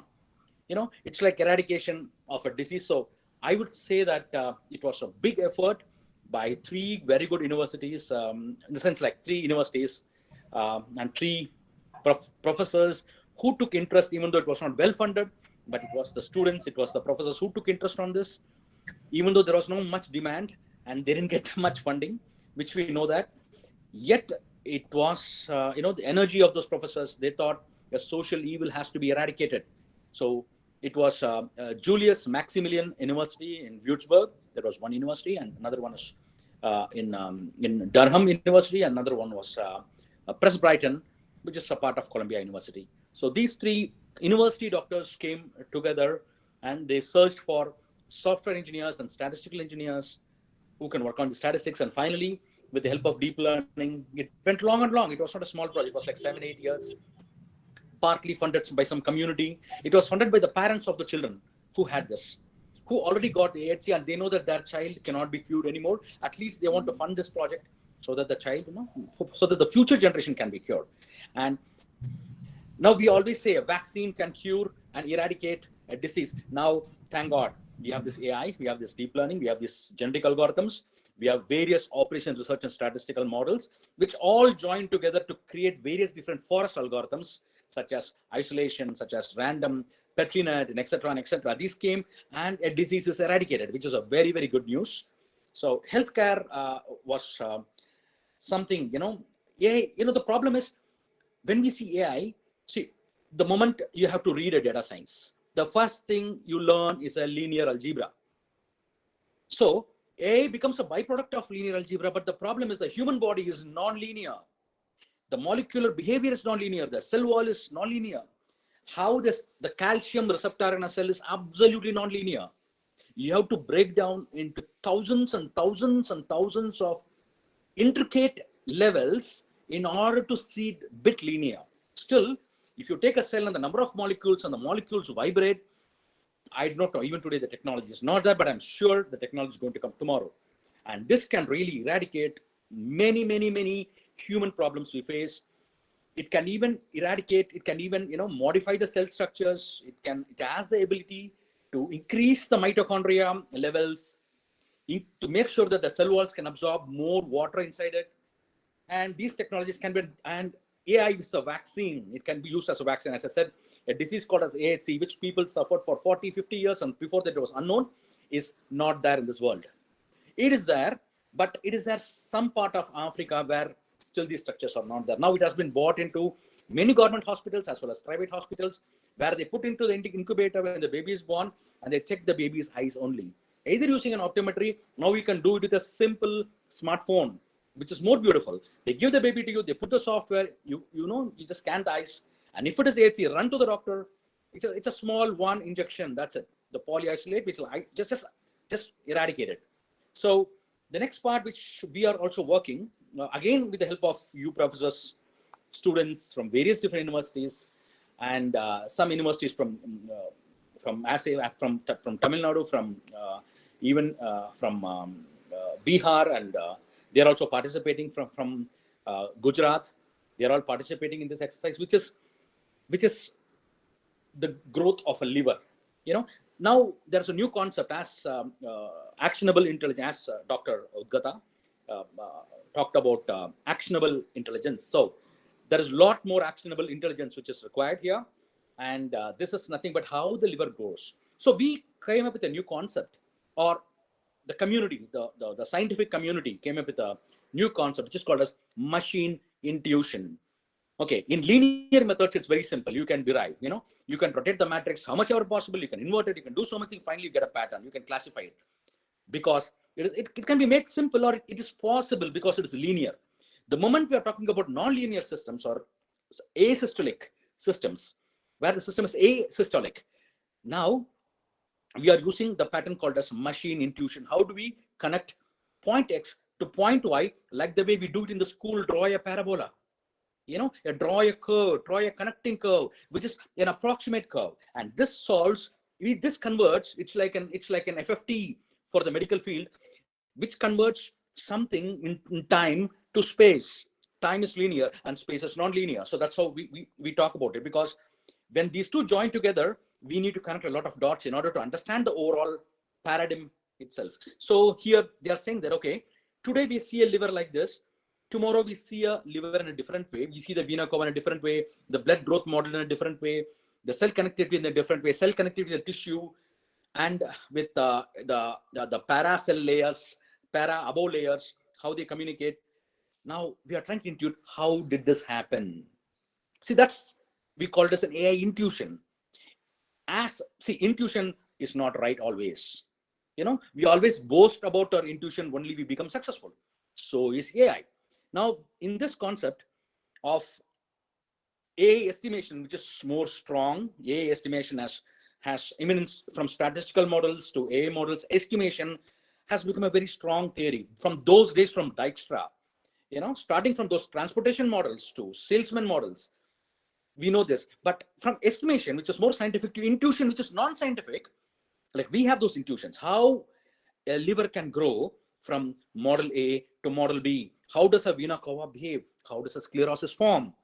So this is more than prediction. This is trying to see what was it which caused, which makes a doctor or a scientist or an urologist or a nephron or a liver specialist to see how these attachment between the esophagus to the liver, to the kidney, and all other places, how they connect with each other. AI intuition has come into picture, which now says that what was the reason this happened. So this would be another major advancement, and I would really suggest that many people should come in, and this can really eradicate so much and so forth of diseases. Right. So very well presented. Actually, it's a deep tech. Actually, you go down to healthcare, you go down to medical, you go down to liver and all these things. I think a couple of points which I find here in your thing is that so we are discussing AI for societal good. Now I think that there is a reverse is also true. Society is for AI good, right? Right. So you kind of raised it in a different way, that the society also pushes the AI community to do something better. It does. For the AI. So this is one good thing actually. And then when you talked about the AI intuition, right? So that's where the society also have to feel that what is right, what is wrong, right? So the right and wrong, like it's not A plus B whole square, right? So the right or wrong, that boundary is little fuzzy, and you have to kind of accept it and all that. And there are many other things that you have told. And I think one of these is that it is a decision support tool instead of a decision making tool, right? That's also something which you raised. And now let's quickly move on to Rohit. Actually, Rohit, quickly you can present what is that the student community thinks about, right? What the student thinks that what are the things they should know, what are the things they can contribute, and what are the things they are the future of AI, right? I mean, they have to come in. Okay? So you please quickly.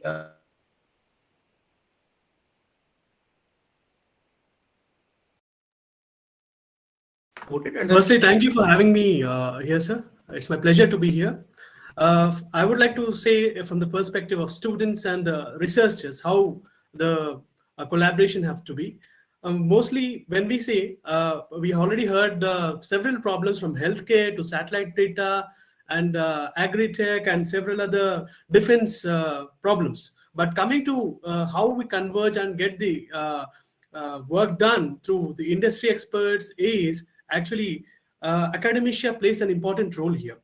The professors whom we are studying with, doing the researches, the guidance is very important here. Provided the industries from the industry, we need the state of art setup and the ecosystem. Basically, we have some certain limitations. The limitations and hurdles in the AI, for the prospects of AI, is the data. There are certain ethical clearances which have to be followed, and getting the data is very important. So data is one. I feel that there should be some limitations for where we have to find the gaps and fill in the gaps. Secondly, there is an interdisciplinary. There should be an interdisciplinary collaborations. For example, if we are working with healthcare, we have to have a doctor so that he can provide us some annotations of the data, so that, because that's when we understand how, as you rightly mentioned, that AI doesn't understand what is good and what is bad, right? So we have to have the interdisciplinary collaborations with the respective field, be it in healthcare, be it in agri-tech. If we get the annotations of the data, then the AI algorithm we train, we actually can train. And one of the panelists also said, intuitive AI is not every time right, but there is a lot of scope in understanding how we can also use intuitive AI with explainable AI. So the other takeaways which I got from the panelists also is the decision making. How exactly we can use our algorithm and train for the different applications for the decision making.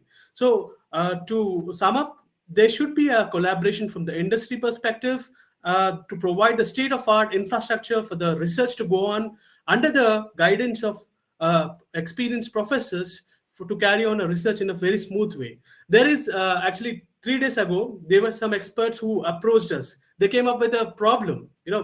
There is a dearth of unemployment in the field of tea plucking industry. The tea plants, the tree leaves.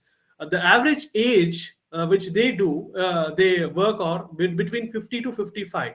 So they wanted to come up with a computer vision problem where the drones can actually be used to pluck the tree leaves. I mean, that's actually an art, they say. So that's an interesting problem they came up with us, and they asked, like, what are the solutions you actually provide? So there we actually have to have a domain expert who is actually the tree plucker. He will let us know which sort of leaf you have to pluck. So that's when we have to get the data annotations. Okay, then we have to train in using the several image processing techniques which sort of data we actually have to get and train our algorithm. Yeah, thank you, sir. Over to you. Yeah, Rohit, thank you for raising some pertinent questions. And what I gathered from you, like from your views, is that for providing or for doing some actually good work for the society, etc., the industry and the institute has to come together. So that triple I, that industry institute interaction, is the key actually. And whenever we see that, for example, the scientist cannot go to the last mile, that's what I said in the beginning, and the industry cannot come up to that level, or they may come up, but they don't want to work in that space. So somewhere that gap, that interface has to be built up, and that interface has to be built up so that the delivery can be done, right? People can see the delivery mechanism, etc. So many a times people, I know that I have a friend in a software company. He says, for us AI or for us data mining or for us all these things is still Excel, right? I can do a lot of things with Excel sheet, etc. And we can still tell the customer that you are using intelligent techniques here. Everything is intelligence, whether it's artificial or natural, it's being abused, misused on at large, right? So that gap has to be built actually. And then the second thing, what you said, that there is a problem, and the problem has to come from the society, and the AI community can address that, and address that in a way that is helpful to them, right? So that's where the good part comes in actually. Now, quickly, I would like to have your comment on that, each panelist. I would like to, because we have to also conclude. So I have listened to you and summarized to you also. I would like to give some tips answer to these 2 points actually. One, will you be able to match the expectations of the society? Now, society is expecting too much. So what do you think? What, in your opinion, that we will be able to match the expectations of the society? Question number 1. Question number 2, do you also envisage that AI can also be bad for the society, right? These are the 2 questions which I kind of know from you, that what do you think actually? Will you be able to match the expectations of the society in near future? 2, do you have also envisage that there is a possibility that AI can be bad for society also? Yeah, please, Professor Misra. Okay, okay, it is a good question that you put, that we cannot deny that artificial intelligence forms a crucial part of our advanced technology. Okay, artificial intelligence helps people cope with the advancement in this fast-paced world that what Rohit said, that is actually it should be a collaboration between academia, then industry people, then other firms, that is the other intelligent. We can also take the intelligence from the crowd. Yes. Some people are those who are not qualified also, they have some knowledge. And we can extract the knowledges on AI from them. Okay, they can also share some concepts regarding the applications of AI. And the disadvantages of AI is, that is whether it is misused. Suppose example is the hackers. They can hacking all the informations from a particular person and they can put, in trouble in banking sector. So how these can be restricted? So AI also upgrades existing products, the chatbots. Okay, and smart machines are made more interactive rather than robotic. So it should not be robotic. So AI can be used as if a human being thinks. Suppose, for example, just like that is brain thinks, the same way that AI must be used. So it has to be upgraded to some points. That is it. Then Venkat has said that is it has been used in his company or like that. Okay, so that is their domain. Actually, say they are using the AI in the particular domain. And Sam Blanc also told about his company and the AI use. Okay, so the use and misuse, they must converge.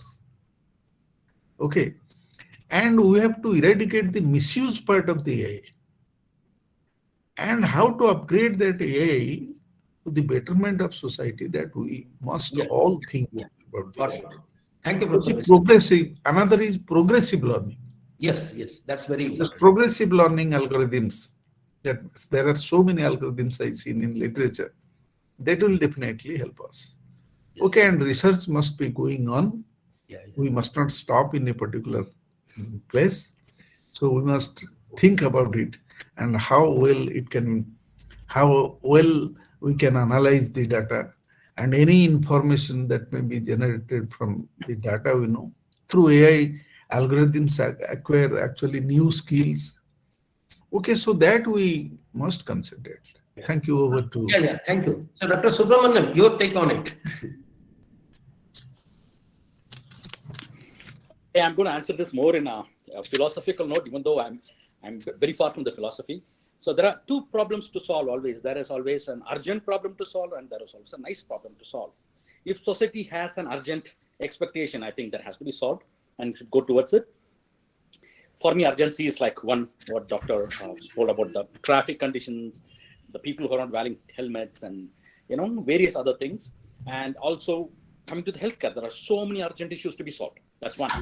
So if society has an urgent problem to solve, or if it has an urgent expectation, AI should go through. And there's another nice problem to solve. More AI does good for us, we become more and more lazy. Right? I used to see my grandfather used to do so much of work, and my grandmother used to do so much of work, and all are replaced by machines. Now, it's like telling my robot to run for me. So if the AI does a lot of nice things for us, then we're going to be lazy, and being lazy is bad. So I just want to, this is my opinion on that. Thanks. So thank you. So, Siddharth, your take on this. Well, to answer your question, I think AI would be more needed in the commercial aspects of drones, but it has military aspects, military applications. The challenge lies in how much of AI is needed, how much of AI is going to be really useful, and how much of AI, if implemented, could result in ethical questions. So that is going to be the crucial points. And from a regulatory perspective, again, a lot of questions are unanswered. Yeah, I can understand that. It's not a straightforward yes or no question. We have to have a lot of other parameters for that. Rohit, your take on this.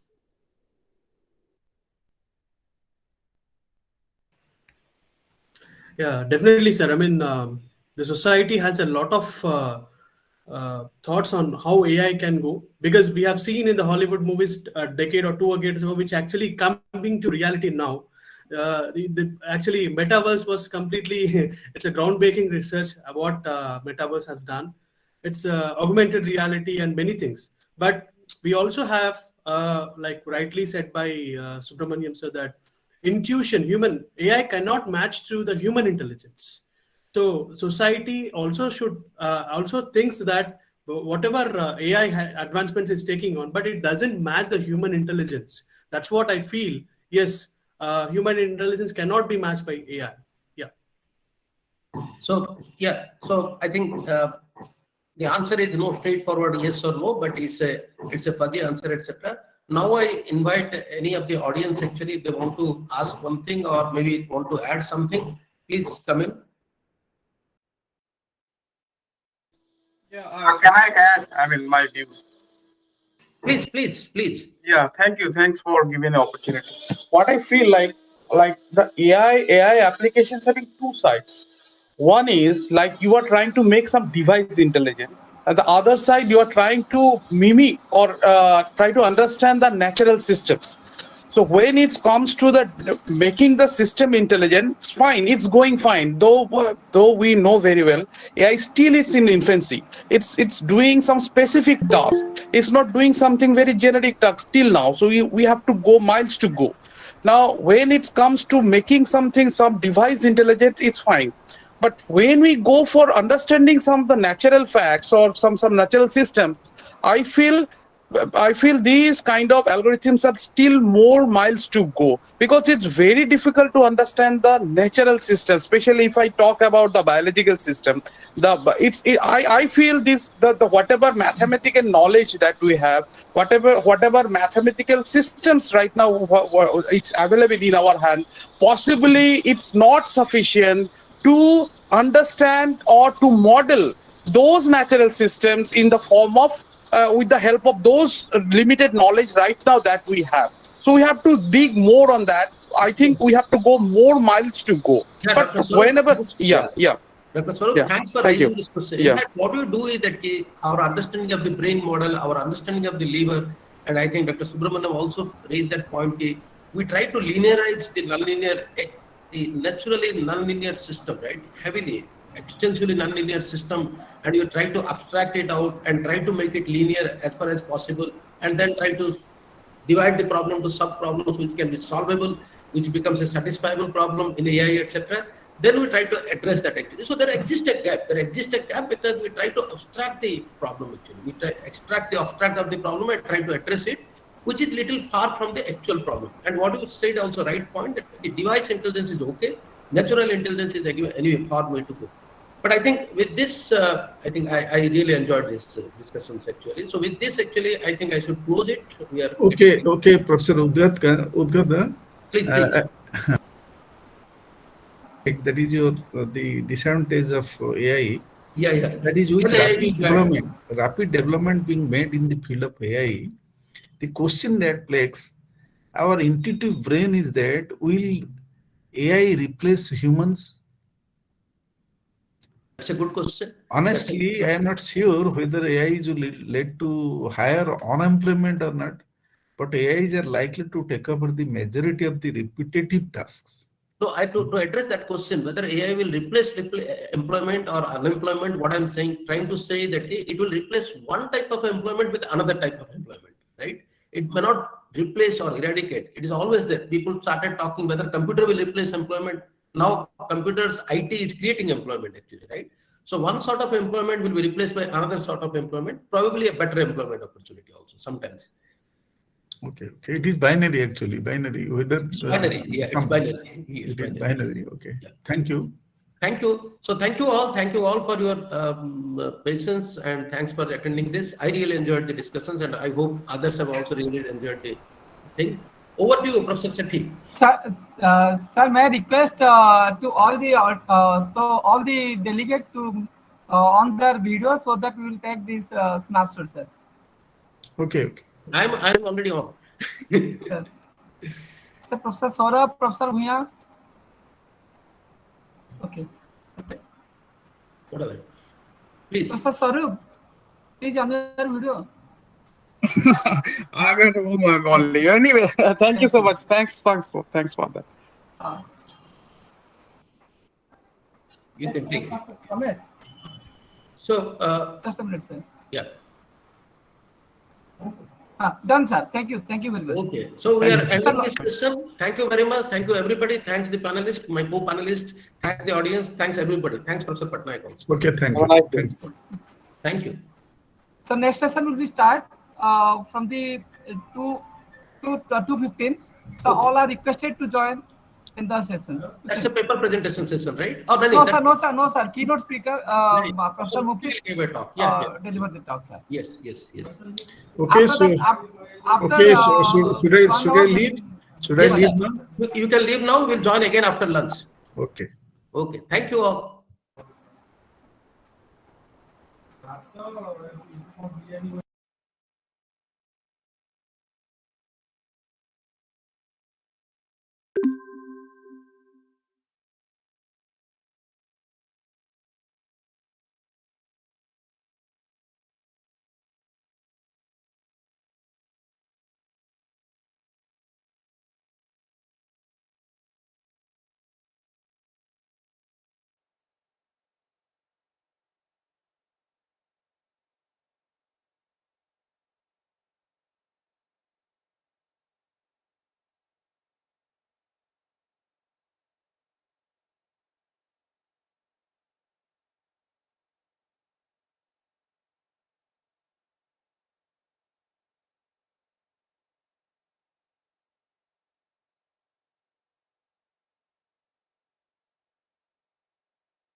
Sir নমস্কার।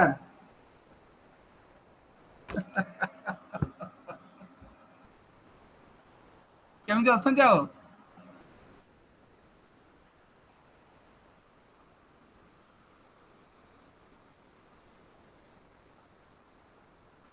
Hello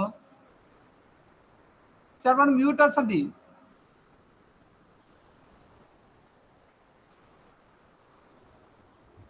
okay nice sir भल अछि भल अछन अपन सुनि परछन एबे ठीक से तो sir फिर भी किसी hello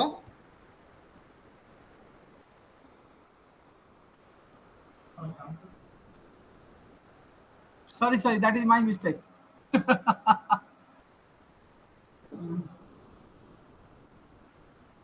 Okay, you can hear me na? Yeah, that is my mistake because of this sound surrounding sound in the hall. Okay, the Okay, server okay, sound okay. is more noise creating more to listen outside of your voice. It needs to cover this here. Okay, Okay. so for Yeah, that like, only I am using AI connecting this this. okay, okay. So it's audible perfectly, right? Yeah, yeah, right. Okay, then fine. And thanks for your kind concern regarding this. Okay, okay, welcome, always. No problem. So it's a very pleasure that you are arranging such kind of events in our institution. It's very nice, really. So actually, thing is that my team is everything doing. So I'm just simply guide guide them. Okay, that's okay. It's a teamwork, but the first motivation and leading is important to motivate in that way to start it. The beginning is the Yeah, yeah, important. Ultimately, yes, it yes. will going. And for this, Professor Udhata and Professor Ellen Potek helping a lot.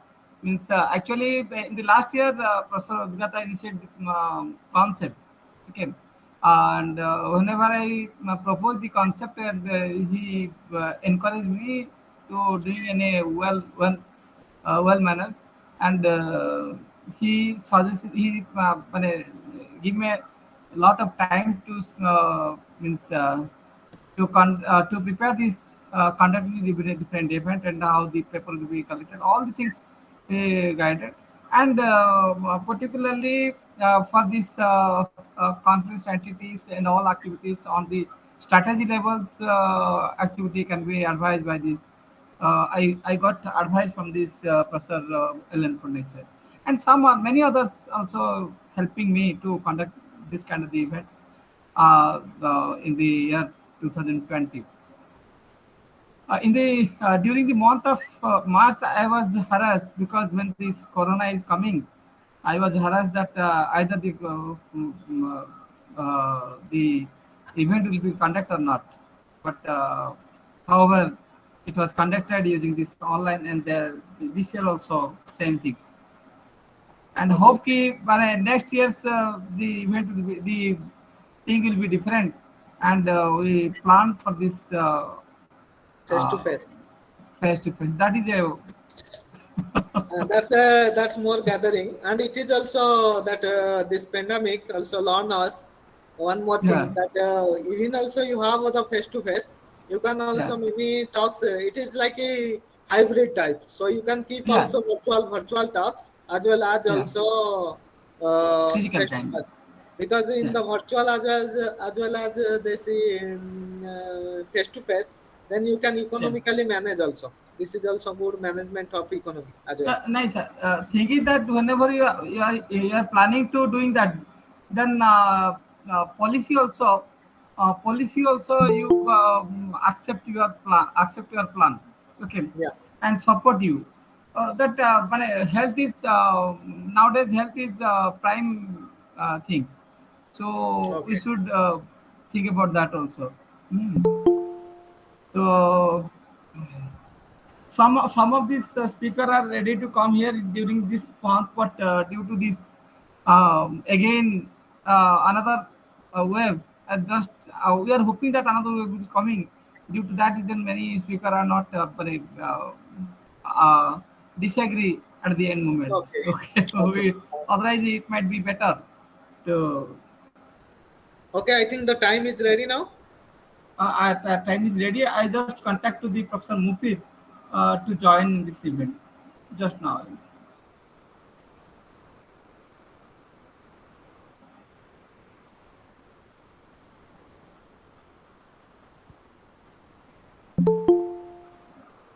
Yes.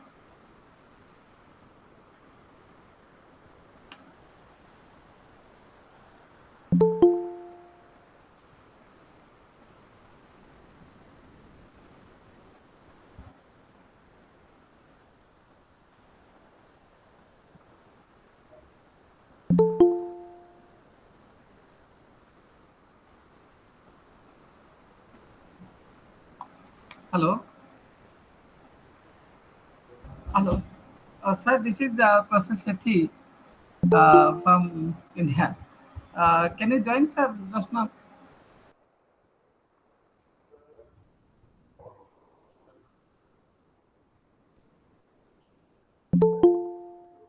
Okay, he joined already.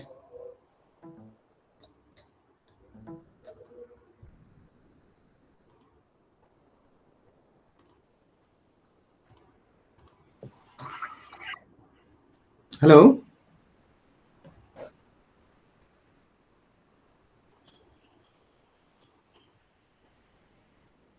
Hello, Am I your voice audible? is audible, sir. Audible, sir. Yes, yes, yes. We can hear. Yes. Yeah, yeah. So How are we you, can sir? start. We can start now. Okay. Sir, If actually, everything is set. may we wait for this couple of minutes, sir, because our authors are coming, because uh, the previous session was end with this 1:45. Okay, let us we start. They will join. Okay, sir. That's absolutely Professor. okay. If you want to wait a few minutes, that's absolutely fine. Actually, well, I was fixing something also in my system, because for some reason I wanted to show a video, but Yeah. that video does not play with sound. Okay, all It, right. Yeah. it Yeah. only Yeah. plays it only plays normally, Yeah. but it doesn't play with sound. So that's what I was trying to fix as well. Okay, sir. So We will wait, sir. if you're waiting for a few minutes, that's absolutely fine for me. Yes, sir. Yes, sir. No problem. No problem, sir. We are waiting, sir.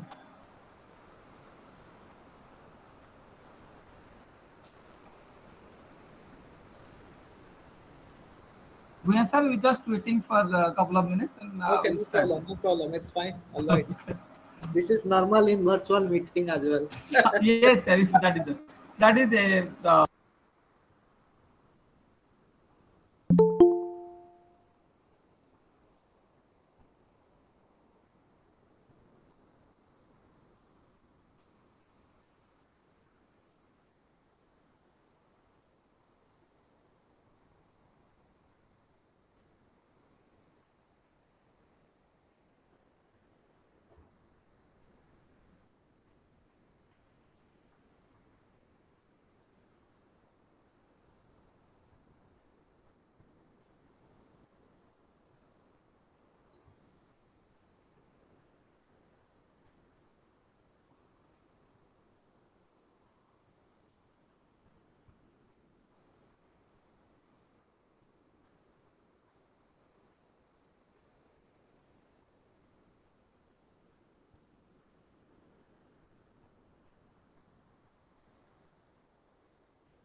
That was our hand.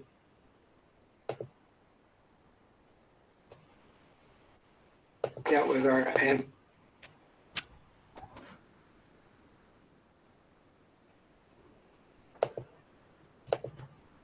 Yes, I think I have fixed my problem. So whenever you are ready. Okay, sir. Let us just start. Then our other audience will join. Okay. So, so welcome to all. Welcome to Professor Mufid Muhammad and Professor Mrityunjay Bhuya. And this is the session of keynote speaker by this delivered by this Professor Mufid. Okay. So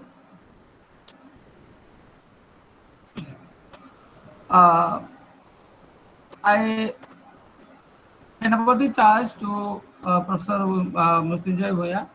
Is as a chair this session of this session.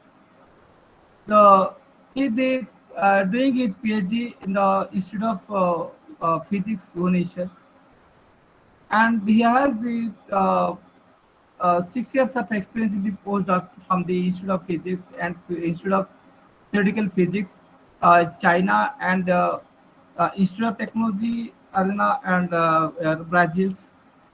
The past research and ongoing research investigation include publish of the 55 peer-reviewed ACI journals and 50 conference, one book and one chapters, with the total of ACI citation over 677 of 5 index 14 and I-10 index is 24. He has the different experience with this ACI journal and the different project, and he exposed with the internal internship and initial project, and also having this some exposure to guide PhD and MTech. Sir, I request Professor Mrityunjay Bhuya to take over the charge, sir. Please. Thank you, Professor Sethi. It's a nice introduction about me. Actually, I'm not the speaker. It's not really needed as well. Okay. By the way, now the speaker is Professor Mufti Muhammad. He belongs to School of Science and Technology, Nottingham 10th University, United Kingdom.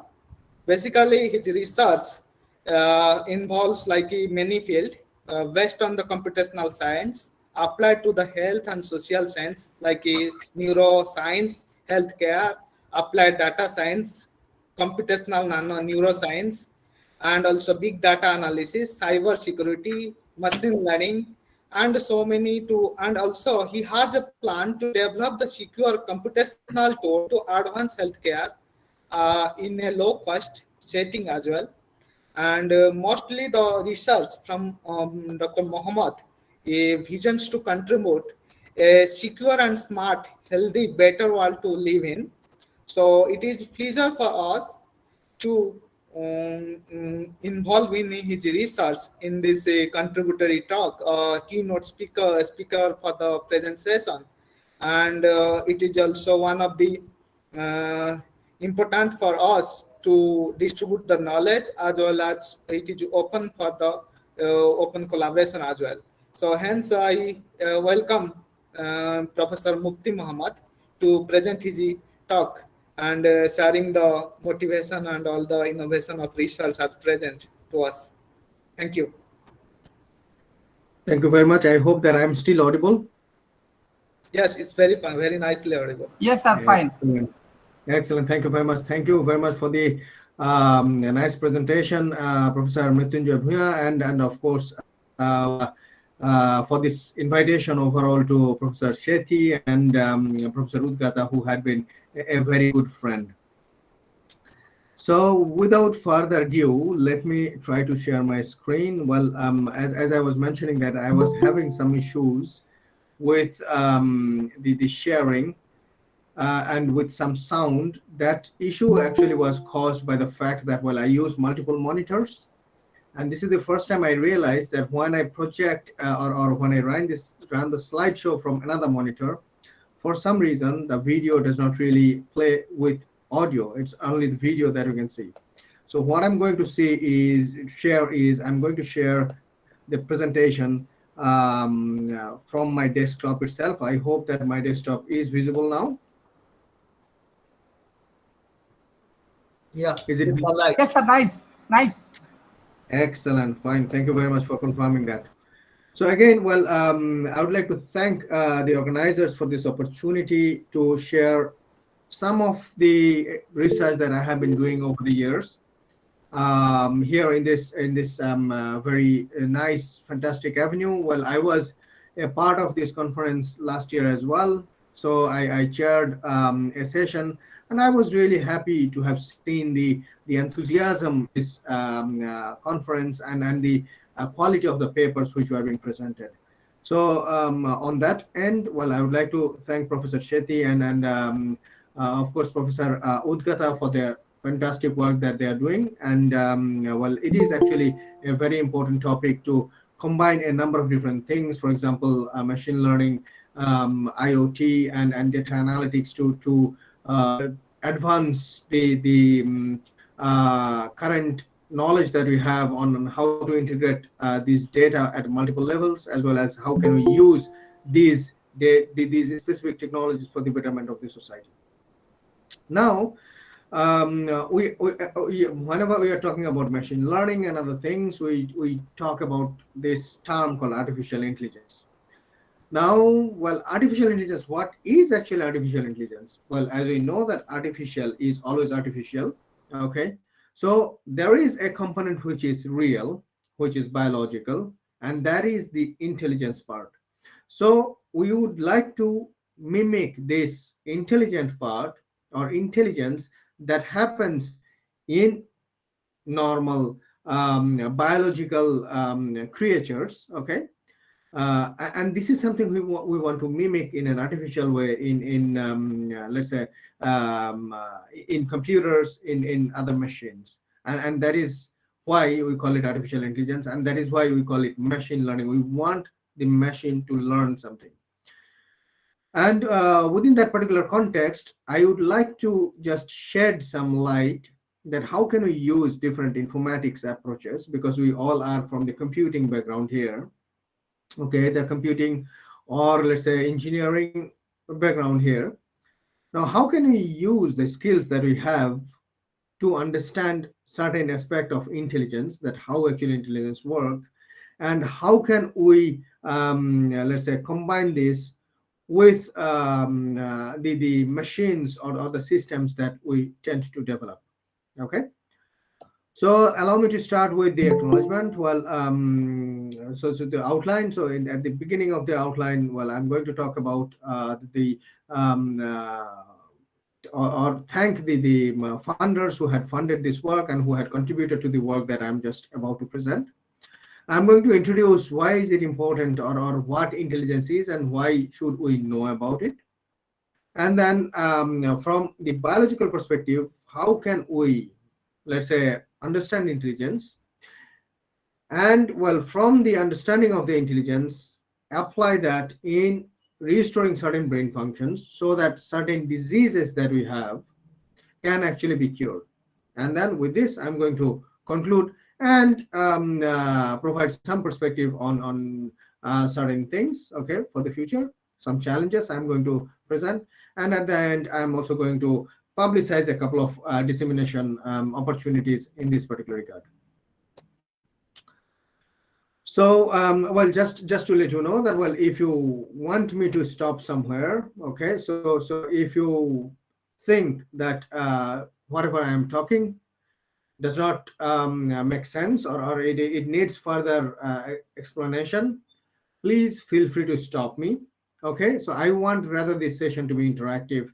rather than having a unidirectional just dissemination that I'm saying something, and if you do not understand, you are still sitting there and listening. Okay, it is important. It is important that we have these interactions, okay, so that at least we get some things out of this presentation or out of this time that we are investing here. So first of all, the research that I'm going to present here is funded by just a second, is funded by a number of research agencies, okay. So the first is being the European Commission. So the European Commission has heavily funded the research that I'm going to present through their specific framework program called the seventh framework program. So here it's called FP7, and then also there are a couple of Horizon 2020 projects which have also generated some of the results that we are putting here, and a number of different universities where I have been and have conducted this particular research. So out of this is the University of Padua, then at University of Antwerp in Belgium, and then of course here now I am at NTU, and then also there is the University of Stirling, with whose collaboration and this was done, and for a specific period of time I was in Bangladesh at Jahangirnagar University, and a number of work was also carried out there. Now, as we have been talking about something called intelligence, now we know that as a human, we sit at the highest level of the intelligence scale, right? Now, when we talk about intelligence scale, and we human being sitting at the highest position there, but what is actually responsible for this intelligence? If I ask that particular question, everybody would say that, well, it's the brain that actually gives or generates intelligence. Now, how actually this intelligence is generated, or what in general is intelligence? It is actually something which is very much closely related to something that we know as experience. So when we talk about experience, how do we actually build our experience? We build our experience through perceiving the world. So they here, perception is something which is very important. For example, I show you this and I tell you, what is this? Whoever has known it, that this is a pen to write on a tablet or on a digital device, you can say that, yes, I recognize this because this is something that, okay? But if you do not recognize it, if you do not have experience about it, well, you can try to take a guess based on the experience, previous experience that you have, or you can say that, well, I'm sorry, I do not know what that is. So it is all about what we have experienced in our life and how that particular experience is stored in our brain, okay? And that is something which actually allows us to decide, or allows us to take at least certain decision about what things are, okay? And this decision, this ability to take those decisions and to classify things and to act spontaneously is something that we call as intelligence. Now, how do we perceive all these experiences? So these experiences are gathered usually through our senses, okay? And this is something which we know that it's through vision, touch, hearing, smell, and taste. Now, as we are gathering all these different senses, okay, so these letting these senses to come inside our brain, and inside our brain, something is happening, because we all know that it's like a black box. So there are inputs, and we have the black box here, okay. In this particular case, it's a red box. And then we have output. So we have in and we have out. Now something happens here. For example, let me give you an example, another example. That, well, when you read something once, you do not tend to, we do not tend to remember it. Or whenever we do something only once, we do not tend to remember it. But when we do something a number of times, we repeat it a number of times, we seem to become very good at it. Now, what is that changes in this particular black box that improves over time when you do a task in a repeated way? Well, the inputs that we get remains more or less same. However, something changes that we improve ourselves in that particular task. Now, take an example of, let's say, basketball, okay, or even cricket.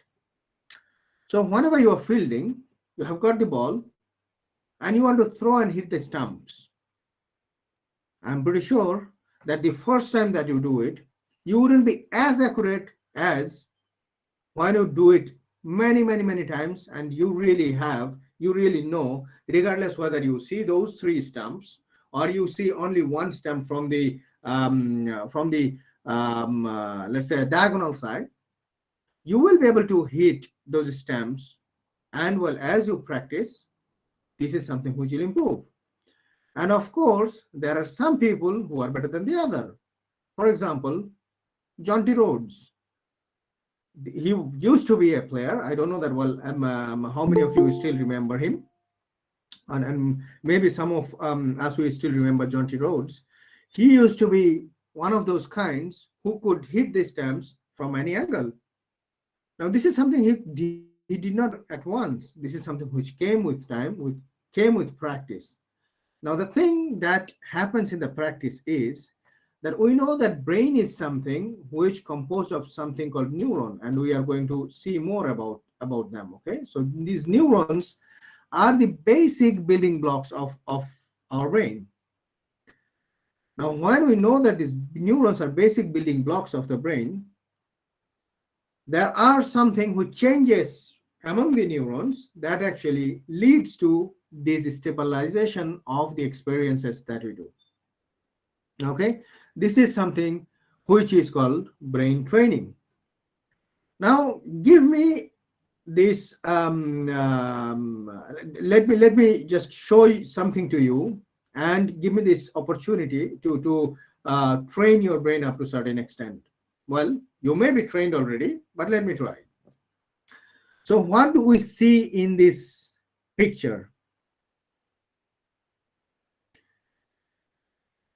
Can anyone tell me? Feel free to unmute and talk, please.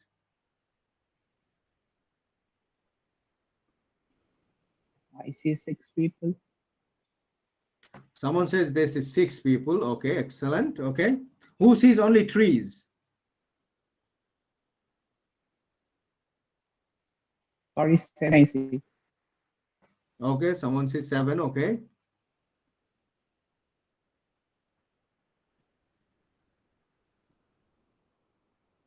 Anyone else? 8. So this is a very let's say common visual illusion, okay, that usually is used to let's say that how well we are perceiving things. Okay, now as the time goes, okay, you maybe will be better and better, but let me help you slightly, or let me rather train your brain. So I can point at least 10 people here. Okay, 1, 2, 3, 4, 5, 6, 7, 8, 9, and 10. Do you agree? Yes. Now, if we agree, let me just go back again.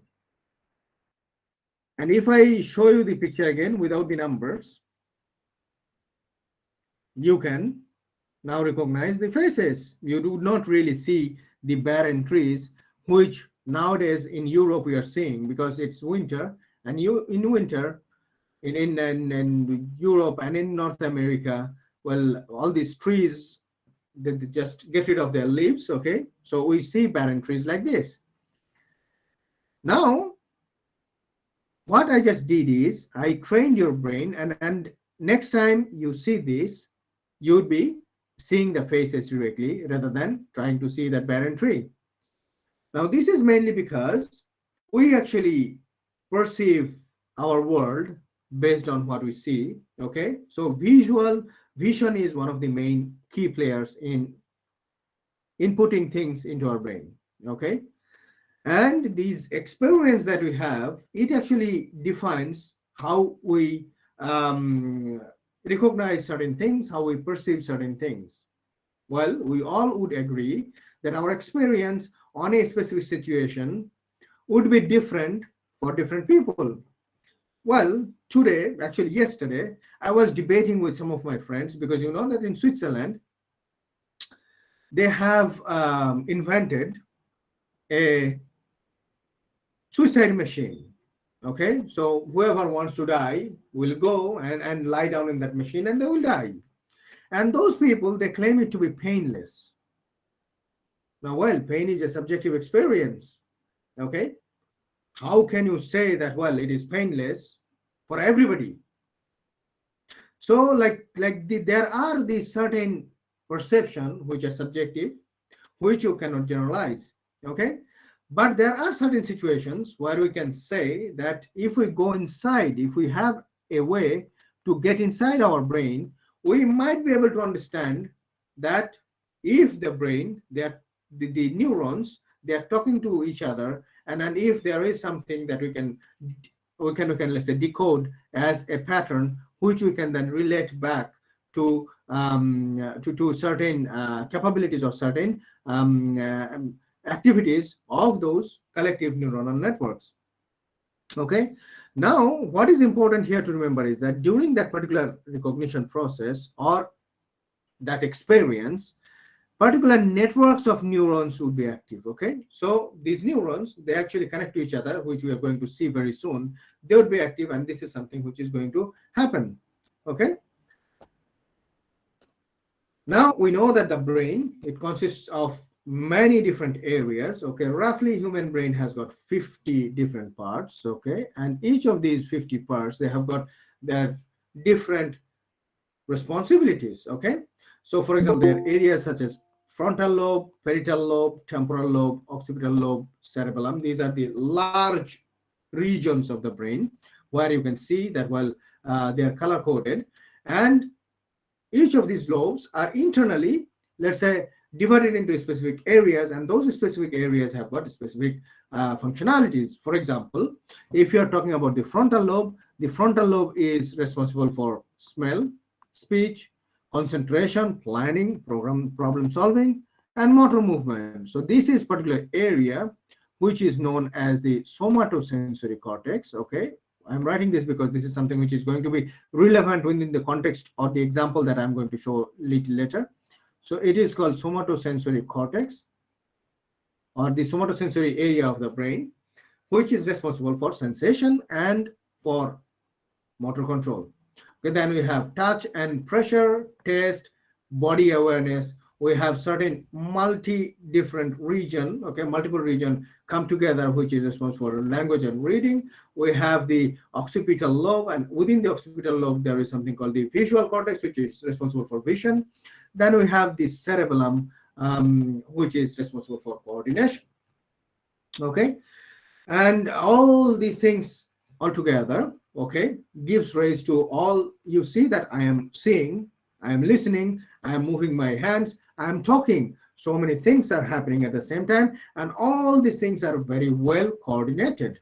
Okay, and this is something which is driven through the different areas of the brain and then through the different components of the brain. So this thalamus is, for example, a very important component of the brain, which leads or which translates into many different signals from one form to the other. So this hippocampus is something which you all know is very much involved in memory. Okay, and what we remember, the cerebral cortex is something where all the decisions are actually taken. So it is the cortex which is divided into 6 layers. Okay, so it is divided into layer 1, 2, 3, 4, 5, and 6. Okay, so all these 6 layers. So how these signals, these 6 layers are packed with many different neurons. Okay, that we will very soon see. And all this pack of the neuron, the activation actually happens in the cortex. So there are 6 layers in cortex. And all this activation that happens in the cortex, okay, of this neuronal network actually give rise to the experience that we see, or that we feel, okay. Now, well, as we are talking about neural network here, well, we all might be very much familiar with what we have seen here, okay, this particular flashing image and a very big forest of many different branches going here and there and connecting here and there, okay. So all these are like individual neurons. So if we take, for example, of these are individual neurons, okay. Now our brain or the central nervous system has got almost 10 billion neurons, okay, and each of these neurons can have 2000 synapses, more than 2000 synapses, and these 2000 synapses, in the sense we say that each neuron connects to other neurons, okay, and those connections which allows these electrical impulse that you see in the phase of light flashing and then traveling, that connection is something which is known as the synapses, okay.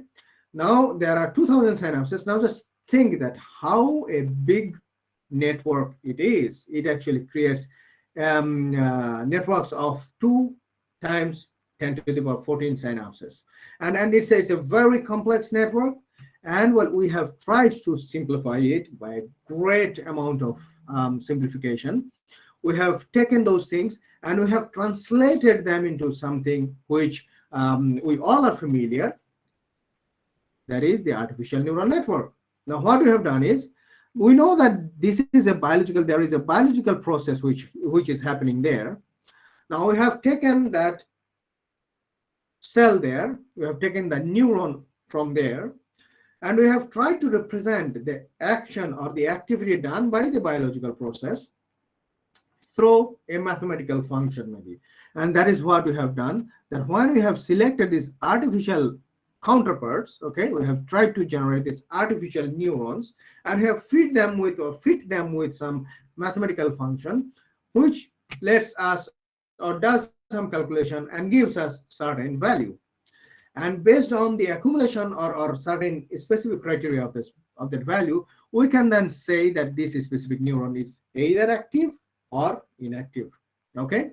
Now what we do here is that, like the different senses I mentioned earlier, so we have got these inputs, okay, like the senses for us. For example, here we have got different images of the dog. One is only the face, okay, they showing the snout of the dog or the head, and the other one, the dog is sitting, okay. Now what we want to do is we want to feed this into the network, okay, and then we have done some mathematical functions within the individual neurons that we have created there, so that they would let us know that whether it is active or not. And then based on that, we have calculated something called weights, okay. So this is something which is important. We have calculated the weights of the connection, okay, between one neuron and the other one, and then we are passing through those weights for another layer to take some action, okay, or some computation. Again, then we are transferring that into another layer. So as we mentioned, that we have got 6 different layers in the cerebral cortex, and the cerebral cortex is having like different neurons connecting to each other and creating a very complex network. So here all these weights are biologically computed, okay, and this biological weight computation is moved through different layers, and then eventually a certain decision is taken, that whether it is a dog or whether it is any other animal, okay. So what we have tried to do is we have tried to simplify this. So we have the biological network, we have to simplify, okay, and after simplification we have said that, well, we have reached the artificial neural network, which we say that if we are able to artificially detect something, then we say that we have been able to mimic intelligence, okay, artificially. So this is what we have been able to do, that we have mimicked intelligence artificially. Now we know that there is a huge biological phenomena which is going at the background. Okay, now let us just very quickly see that what actually happens when let's say neuronal network gets active, when neurons are connecting to each other, and why is it that important? It is important because, well, we talked about activation of neuronal networks. Okay, we said that when there are networks, which is happening here, so this is a network, right? So we can see that there are activations of that particular network at certain time in a certain way. Actually, this is something which happens also in the brain. Our brain network is active. For example, when these flashing lights that you are seeing on the left side here, when we see these flashing lights denote that there are some communication taking place, and these communications are somehow establishing either new connection or purging some existing connection, so that the experience that we have, that experience is actually the experience is highlighted, or that experience is brought into action. So we all know that, well, the cortical neurons mainly of three different components. So we have the something called the cell body, which is sitting here. Then we have the dendrites. Okay, so these are the dendrites where we have the other neurons connecting. Okay, so these are the area, all these are different dendrites where other neurons are coming and doing or establishing their connection. So if you take a closer look here in this particular area, not in this particular loop, so when it runs for the next loop, as you can see that here there are multiple connections which is happening. Okay, so those connections, as they connect to each other, they actually tend to pass their signal. What is that signal? We are going to hear very soon.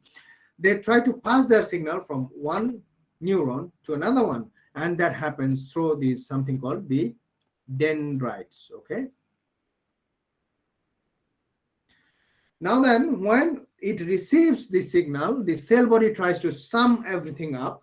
Okay, all these tiny signals that it is receiving from other neurons, and then when it sums them up, there is an area called axon hillock which sits right here. Okay, so that area, axon hillock, then when there is a specific threshold that the neuron cannot hold anymore these summed signals, okay, that the signal reaches certain threshold, it then lets or passes that signal through something called this axon. Okay, so then this particular neuron again propagates or sends those signals forward to other neurons. Now, what happens is, we just talked about synapse, right, at the beginning. Now, what is synapse? Now, when one neuron connects to another one, if we take a look into these examples, okay, so as you can see that they are coming together in a specific fashion. So here is one neuron which is called the presynaptic neuron. Okay, and then there is another neuron. If you take a look at this, so this is actually another neuron. Okay, and this neuron is actually the something called the postsynaptic neuron. That this presynaptic neuron is sending the signal, and this postsynaptic neuron is receiving the signal. Now, what happens is that this signal transmission is actually happens in terms of chemical. Okay, so it is a chemical signaling process. Okay, and to be more precise, we call it electrochemical. Now, why we call it electrochemical? The reason is being that we know whenever there are some ions, okay, or molecules, because each chemical can actually be broken down into molecules. Now, each of these molecules, they have got the orbits which has electrons on them, right? Let's go back to the high school chemistry. Now you see that all these things are very much interconnected. So if we go back to high school chemistry, we know that there is electrons on them. So if there are imbalances in the outer orbit of a molecule in terms of the electrons, then either that can be positively charged molecule or negatively charged molecule, right? So a molecule can be either positively charged or negatively charged. That is what happens here. So these all vesicles, okay, so-called vesicles, these small things that you see here, they are like small bags inside the neuron, which contains all these different types of charged particles or charged molecules. Now, when it releases those molecules here in this gap, so there is actually a physical gap between the two neurons. They actually do not touch each other like this. There is a tiny amount of gap which exists between those two neurons. And when those charged particles are diffused in that particular region, what happens is that this cell membrane, okay, the cell membrane, there are certain receptors are there which takes these positive and these negative charges, which absorbs them. Now, through this absorption, we know that the charge which was there in that particular surface changes, because either it could be positively charged or it could be negatively charged. Now, this positive and negative charge, through a very specific mechanism called through ion channels, it then accumulates or lets some positive charge in or let some negative charge out, or let some negative charge in or positive charge out, so that there is a specific, let's say, change of electric potential or current in that particular area of the cell. Now, we know that what is current. So when we have charged particles, okay, either they are positive or negative, okay, when there are the electrons, and this movement of the electrons that we know are current, okay. Now, this is something what exactly happens here, that when we have, let's say, the transportation, let's say that if these are the presynaptic neurons, and this is the postsynaptic neuron, and these are the dendrites, okay. Now, these dendrites are receiving some signal, as you can see here, from the presynaptic neurons. Then these signals are nothing but, let's say, some positive and negative charge. As you can see that it is something which is sodium, which is positive, potassium also positive, and there are some like chloride, which is negative, and there are some calcium, which are even more positive, okay. Now, when this thing is there, and this is the cell membrane, which gives some resistance to the flow of these charged particles. So we just discussed that these charged particles are the movement of the charged particles are known as current. So when this current is let's say restricted through some resistance, can someone tell me that, well, what is that we would expect to have? So if it is current times resistance, that is, so it is potential, right? So we get voltage, and this is what we actually record in the neuronal signals. Now, you have seen the EEG signal, right? Many of us probably have analyzed the EEG data who are here in the audience. But while this is the mechanism, how actually those EEG data at a very high scale is recorded, okay, or is generated. So each of these individual neurons, when they let's say orchestrate together, it's like a chorus in a singing, in a performance. When one person sings, it might not be that loud, but when it is a chorus of 1,000 people, it is going to be really loud. And when thousands, tens of thousands of neurons orchestrate together, that is what we see or sense even from the top of our skull through EEG. Okay, that is how the neuron generates the signals. Now, why is it important actually for us to understand that how the neuron is working and all those things that we have just seen until now?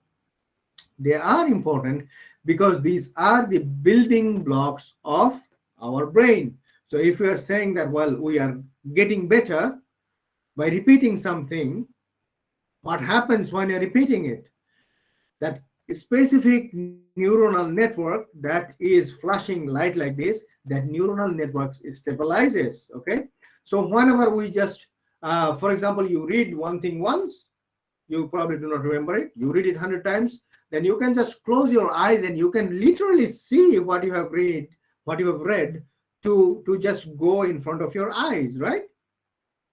That is because when you try to relate to that particular network of your neuron, you just see that particular neuron active, and that activation brings the experience back so that you remember actually things vividly. And this is something which lets us to understand, if we can understand the neuronal network, and if we know that for what reason that particular neural network is active, then we can actually understand brain functionality, which we are still at the very naive place that we actually do not know how certain brain functionalities work.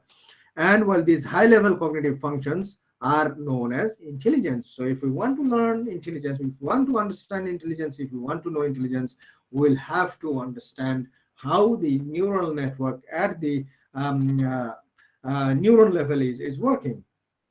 And this is something which has got yet another very important application. So we understand intelligence, we understand how certain mechanisms are happening. At the same time, we actually can understand certain diseases and how do we treat those diseases. You know that brain is, and these neurons are something, okay, they are very special in terms of their characteristics and their let's say contribution inside our body. Now, why do I say this? Let's say that you have a cut in your skin. What happens? Well, you take medication, you take care and everything. There are mutation of different cells. Okay, let's go back to again high school biology. There are mutations of different cells and your skin heals by itself, okay? Of course, through the help of the medication. Though the scar might not be gone completely, but the skin will heal and it will again get back to its normal functioning most of the times. But neurons, certain type of neurons are very particular in a sense that once they are dead forever. There is no regeneration. Okay, you cannot create certain type of new neurons. Okay, therefore, as we know, we have just seen that there needs to be a physical connection. Now, just think that this neuron is dead. This neuron is dead means this connection is, you cannot reestablish this connection anymore. So if you cannot reestablish that connection, which means that you are having problems, you have to recreate that communication anymore. Okay, this is something which is known as neurodegeneration. Okay, so this neurodegeneration is a very dangerous disease. Okay, and we all have more or less know the names of these diseases.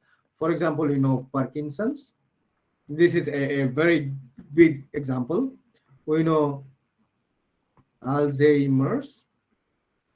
We know dementia. Okay, all these specific diseases, they are neurodegenerative diseases, which means that unfortunately medication cannot help. Okay, because certain neurons have died. They are gone, we cannot recreate them, so the communication is broken. Okay, it is like, well, you have a cable, somewhere you have a broken part of your cable, and that's it. You cannot really transmit the electricity from one side to the other, or you cannot transmit the signal from one side to the other.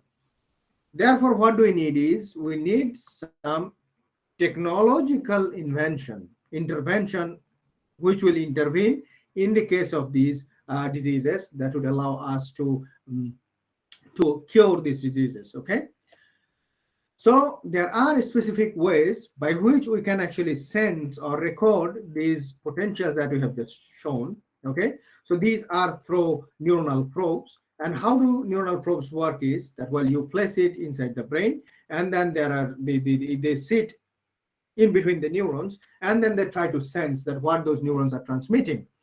And when we want to really record a large number of neurons, only one is not enough. We need to have multiple. For example, in this example, you can see that there are 8 shanks, so-called, and each of these shanks have got 8 recording sites. 1, 2, 3, 4, 5, 6, 7, and 8. Okay, so these 8 recording sites are sitting in the brain cortex. So this is the brain cortex. Okay, and these yellowish and all these purple different colors that you see are different types of neurons. And these different layer-like structure that you see, they are the different layers of the cortex. So this is layer 1, this is layer 2, this is layer 3, this is somewhat layer 4, this large is the layer 5, and here somewhere is the layer 6. Okay, so they are the different cortical layers. Then you can place them inside the brain, and then you can actually try to sense what those specific network are generating. Now, once you have the signals from those specific or voltages recorded from those specific brain regions, you can then try to deconstruct through some signal analysis techniques, those specific signals, okay, or recreate those networks. So we also have developed a few neuronal probes which allows us to record brain signals from the brain. Okay, we can let me just focus on the in vitro. Okay, so here these are like needles, very sharp, very thin, but they also have a number of different recording sites which actually senses the neuronal signals. Okay, these are nothing other than field effect transistors. So we all are known, we all know these terminologies called FET. Okay, so these all are field effect transistors which allows or senses certain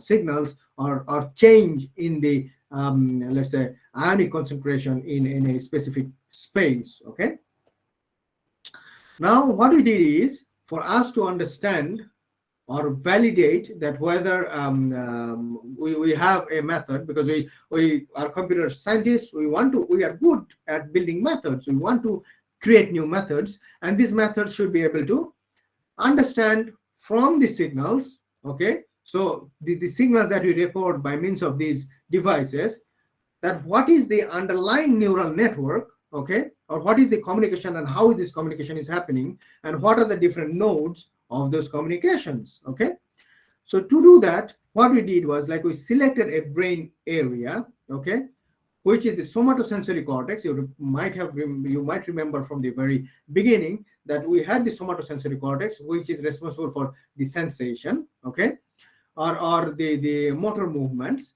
So the somatosensory cortex is the one that we have selected because it has been very well studied in rats or in mice. So usually when we have the rodents, in rodents, that somatosensory cortex has been very well studied. So we know that how that network is, what happens when the network moves, and when the network changes, and all these things. Now, why the somatosensory cortex is, this is something which corresponds to a high level cognitive function, which is touch. Okay, now I want you to close your eyes and touch the desk on near which you are sitting.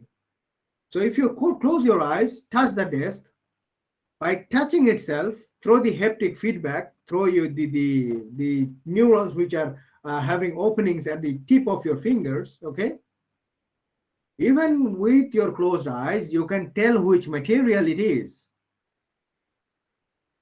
Now, if you can tell which material it is, which means that you have the experience about that particular material. And how that experience builds up is that the signal which comes through your fingertips is translated to some sort of chemical signal, from the mechanical touch to chemical signal, that goes into the brain, goes back to your neural network, okay, where all the experiences are stored. and then tries to match that whether the activation which just happened in your brain matches some other already predefined neural network activations or not. Okay, therefore it is important to know what is the ground truth, which means that the neural network which is active when certain action happens. And this is something we have done through this particular experiment that I'm going to show using the rodents.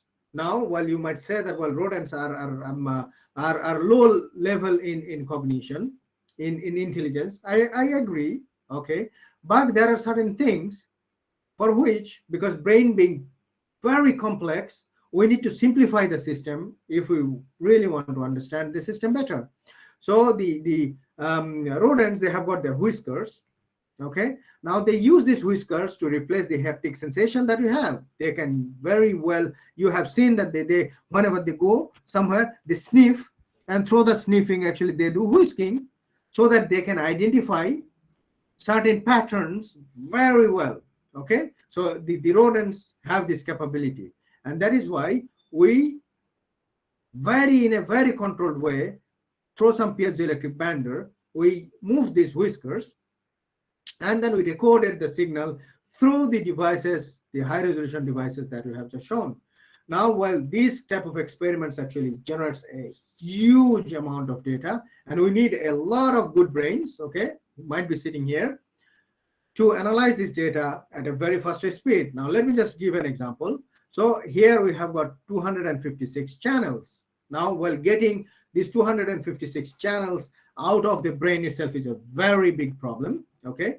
And when you have those 256 channels on a chip, and we are using 16 bits of analog to digital conversion, and we are converting at a 20 kilohertz sampling rate, what we end up is 35 gigabyte of data every hour when we are doing an experiment.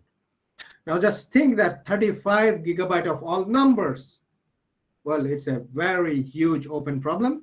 I invite the computer scientists who are sitting here to contribute, okay? Now what you see is that we can see that when we have that kind of devices, they actually give rise to signals like here. So whenever there is the movement of the whisker, so when you move the whisker, this is the region, then there is a specific pattern that we see, and this pattern leads to actually some meaningful thing. Now, well, to do that particular to do analysis of such huge systems or huge data that we just gathered, we actually need intelligent distributed processing of the signals. Okay, so we have a specific pipeline which is based on cloud computing and parallel computing. Okay, so through cloud and parallel computing, combining them together, we are able to let's say parallelize all the processing and can extract some basic information from the signal at relatively real time, not really real time, but semi real time. Okay, now, well, by the way, this is also another open area where all the enthusiastic computer scientists can actually contribute. Now, as I mentioned, that whenever we record the signal through the different layers, we can see that there is a different signature here. Okay, so this is the time when the whiskers was moved, and when the whisker was moved, there was some shape which was generated, as you can see here, okay, in different layers. And this is something which we can see that if we consider each of these pixels to be one of those recording sites that I just shown here, okay, so one of these recording sites, they are represented through these pixels which are here. So these are like 256 micrometers area that are being covered here. So in this 256 micrometers area, we can already see difference in the signal. So each of these colors show the intensity of the signal that is propagating there. So we can see that already this difference in the different intensity, color intensities actually allows us to understand that there are propagation of the signal, and we are actually interested to know that particular propagation, because this propagation shows, if we again go back to is basic picture. So signal is going from one to other, this flashing light traveling. So when we say this traveling, which means that it is nothing but actually the propagation that we are seeing here. So we can see that signals are propagating. So from, let's say, because we know that it starts from negative, so this negative, the blue values, they are propagating from one to another. It's like a wave being propagating, okay? And this is something through some optical flow calculation, we can very clearly say that, well, there are a specific propagation in different areas and at different time instances. And these propagation also have different magnitude and direction. And this is something which then allows us to run further analysis, which is called the current source density analysis, okay? So through this current source density analysis, because you remember that we recorded voltages, right? So these all things that we are talking about here, these are voltages, isn't it?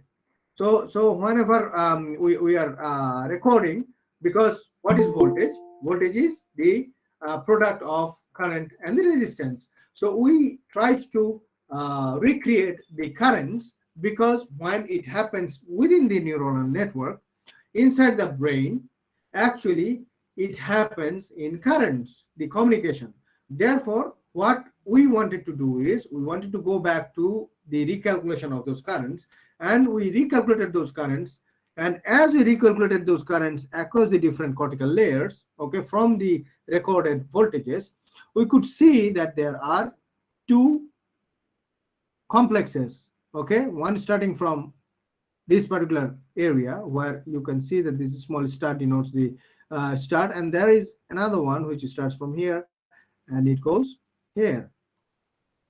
Now this is something which is very interesting in terms of the finding, because if we go back to the neuronal network which is related to the whisker movement, then we can understand that the signal from the follicle, okay, or from the facial, from the snout, it is translated through a number of different areas involving the thalamus as well, the one that we had seen before, and then they come to the cortex, and at the border of layer 4 and 5 they are delivered here, and at the border of layer 4 and 5 and 6 they are delivered here as well. So that is the initiation of the signal propagation that we have just seen. And this is something we can clearly see that from here there are certain propagations. So the signal starts from here. And taking that into consideration, when we start calculating that when it is reaching that peak, okay, of the current, and if we calculate the latency from the initiation to the peak, then we can actually come up with a latency the table, and using that latency table we can then start connecting or setting connection between the different neurons present in that particular area, because we know which neurons are where. This is something which has already been shown, okay? Then we can connect these different neurons, which would then give us the picture. Sorry to interrupt you, Professor Mufti Muhammad. So you have another 15 minutes for the... No, I'm finishing in 5 to 7 minutes. Yeah, thank you very much. Okay, that's fine. Yeah, just a reminder. Yeah, thank you very much. So we have these different neurons. We know where these neurons are sitting. Okay, so this is a neural network, and in that particular neural network, what we are doing is we are then recreating those connections. So if we go to our artificial neural network, you remember that we had the different neurons at the different layers, right? And then we are setting up connections between different layers, right? So we were seeing something like this. Now in reality, the connections are not either many to many, okay, so or one to all. So there is no all to all connection. So there are very specific connection, and there is this very specific pathway that the neurons follow, okay, to transfer those signals. Now you might ask that, well, why do we actually need this particular mechanism. What is the purpose of doing it? The purpose of doing this is, if you remember that we mentioned that in neurodegenerative diseases, some neurons are dead. Think that this particular neuron is dead. Okay? Then what will happen to this communication which is going through these neurons? So we will lose this communication. Okay? And as a result, this communication will also be dead. Okay? What will happen? As a result, this will be attenuated very severely, this signal propagation. So this signal propagation will also be attenuated very severely.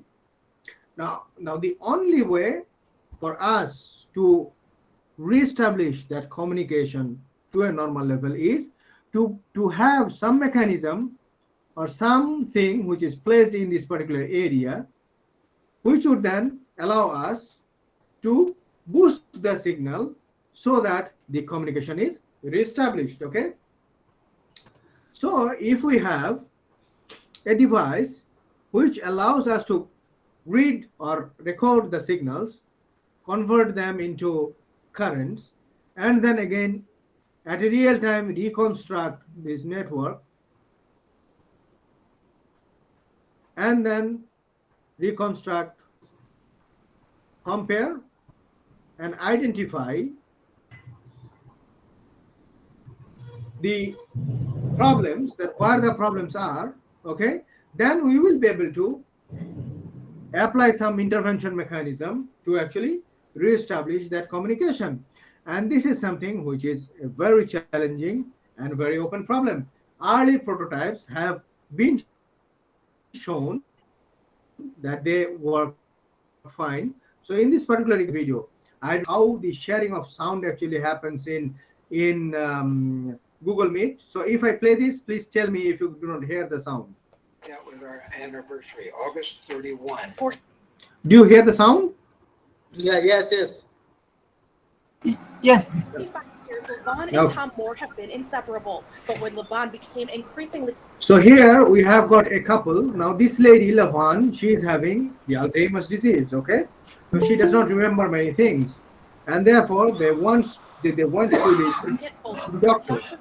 their worst fears. Yes, Levon, you have Alzheimer's and we can't do anything about it. Well, that's not a satisfactory answer. Finally, they met Dr. Douglas Shari, who enrolled Levon in a study at the Ohio State University Wexner Medical Center. Unlike most Alzheimer's treatments, it wasn't focused on improving memory, but rather functionality. We don't have a lot to treat with problem solving, making the right decision, using good judgments, handling skills. In a medical first for Alzheimer's treatment, wires were surgically implanted into patients' frontal lobes, the region of the brain responsible for those planted into patients' frontal. So let me just quickly show here. So here, the area that you see here, okay, this particular area, that is the area actually where those recording sites are, okay? So the recording sites that I have shown, that is the area where those recording sites are.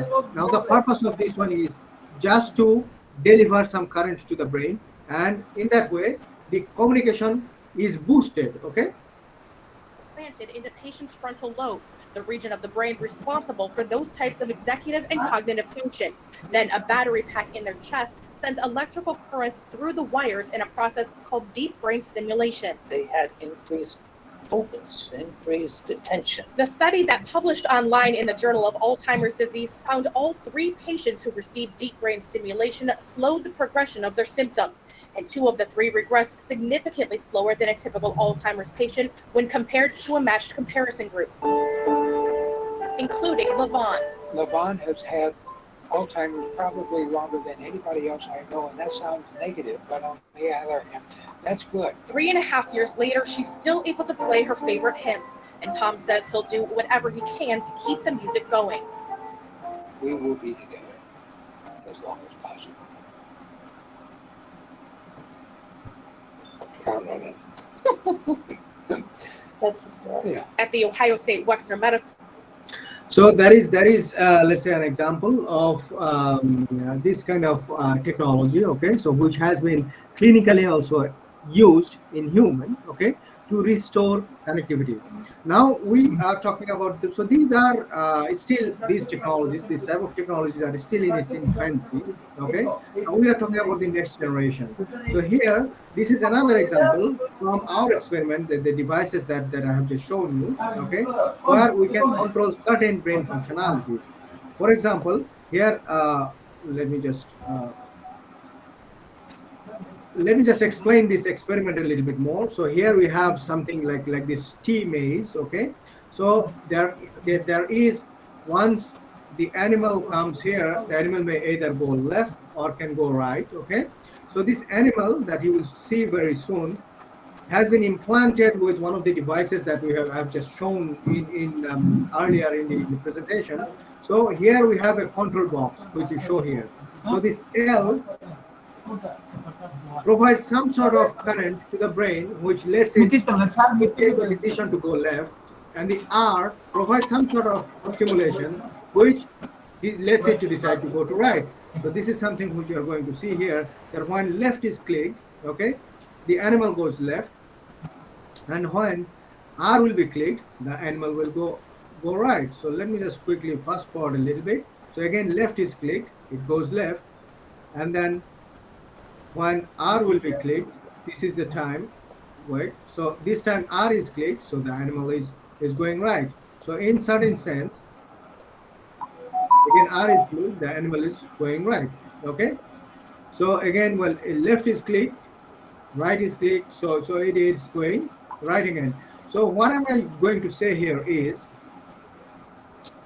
that it is possible to selectively deliver current stimuli to the brain that would then allow us to fix some specific dysfunction in neural network. Allow me to just provide some future perspective. Well, because this kind of talking about is very and has got a lot of open challenges still. Okay, so well, these kind of technologies not only allow us to understand what is intelligence, but can allow facilitate treatment which otherwise is completely impossible. Therefore, we need to do a lot still to read the data out from the chips, because you remember it was around 35 gigabyte per hour. Okay, so this 35 gigabyte data per hour, well, I think that normal USB based transmission from our computer also would take more than an hour to almost an hour to transmit in a conventional way this 35 gigabyte data. So we want to transfer it at real time from the brain is going to be a very big challenge, and it's still a very big challenge. And then, of course, those people who are experienced and expert in databasing would be able to come up with optimized storage devices, okay, for the data that we are recording, so that, well, we can store more data more efficiently. And then, of course, we need algorithms which would allow real-time analysis and which would be secure, okay, and these systems will be distributed, so that we will not really depend on the big players, but anybody who is able to invest some money to do the experiments can run the analysis elsewhere. So the secure data transmission is something which is very much needed.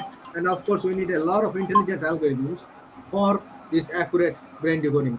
With this, well, I invite all those people who are here to come to me, and then let's say write to me if you have any questions regarding that, or if you want to collaborate, that would be something which would be good. So allow me to take this opportunity to publicize a couple of events that I am chairing, okay, this year. So there is the 15th International Conference on Brain Informatics. So anybody who is working regarding brain, okay, please feel free to contribute this. This is going to happen in Italy, okay, at the historic city of Padua, and the 800th anniversary of the University of Padua, the university which is known as the University of Galileo Galilei, okay.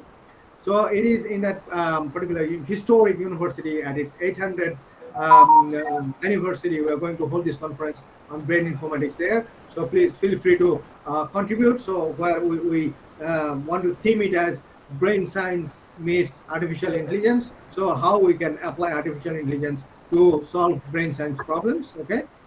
And then, well, there is another one which is also going to take place in Italy, but in the southern part of the Italy, which is called Reggio Calabria, the name of the place, in September. Okay, and this is anything that you have developed a methodology. Okay, an intelligent method or intelligent or an informatics approach to solve a real-time problem. Please feel free to contribute in these two conferences.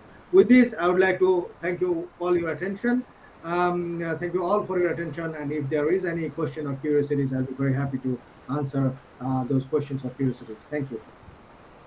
Okay.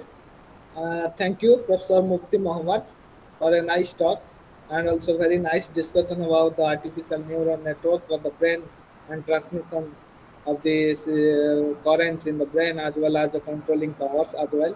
So, okay, now all the audience are welcome for their thoughtful discussions regarding the presentation by Professor Mukti Mohammed. So, you can raise your hand so I can.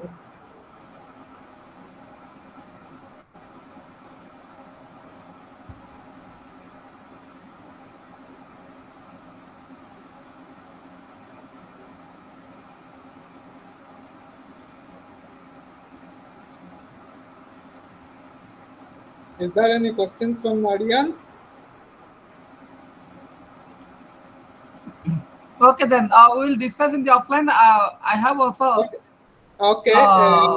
some Sure, point, but due to this lack of time, so means day before yesterday, I already discussed with Professor Mufid regarding our work, and also we hope we work with this the EEG Absolutely. brain activities. Okay. Absolutely. Please, I mean, And feel free to write me yeah, emails. Whoever has yeah, questions, whoever wants to yeah. collaborate. Okay. Well, there are lots of things that we can collaborate on. Yes, Yeah. sir. Yes, sir. Thank you very much. Thank you. okay, thank you. Thank you. All of you. Thank you, Professor Mufti Mohammed, and thank you, Professor Srinivas Sethi. So now I can Thank you, sir. quit. Okay, thank you Okay, very much. sir. Thank you very much, sir. Thank you, Professor Mufti Mohammed, and thank you, Professor Mrityunjay Bhuya. And I request all the authors to attend those different corresponding sessions, 7 and 8. So let us start with this 8, and now it will take time for the miss 5 minutes required to start the process for this session 7. Okay, sir. Thank you again. I hope you learn from these presentations. Once again, thank you. Namaste. Thank you. To Thank all. you very much. Thank you. Thank Thank you. you. Take Thank you. care. Okay, sir. Thank you.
Light होगी ना, light out की होगी।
उद्गत sir start करिए sir. Yeah, you can start. Yes. Okay. Yes, we can start. On behalf of the organizing committee, I will once again welcome to this evening uh, for the validatory function of this ICMIB, second version of this ICMIB, uh, that is ICMIB 2020-21. I request to the authors or audience, please share your the views in this occasion, please.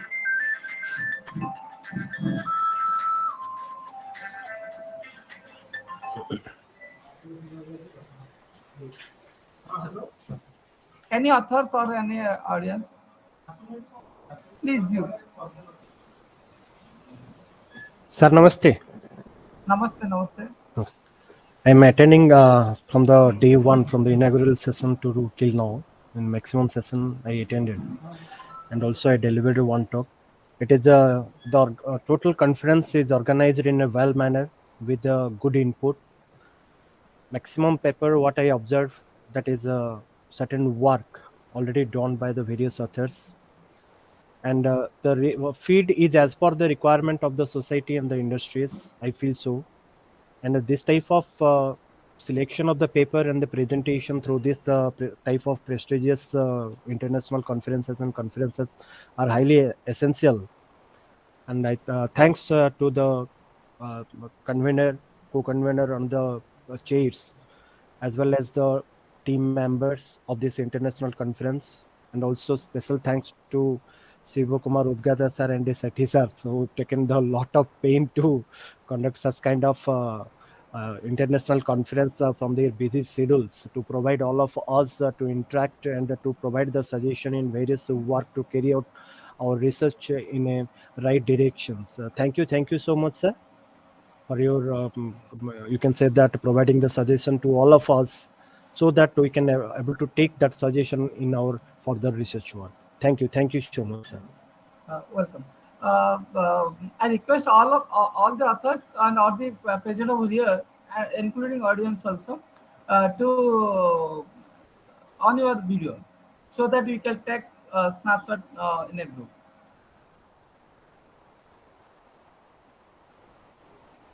Okay.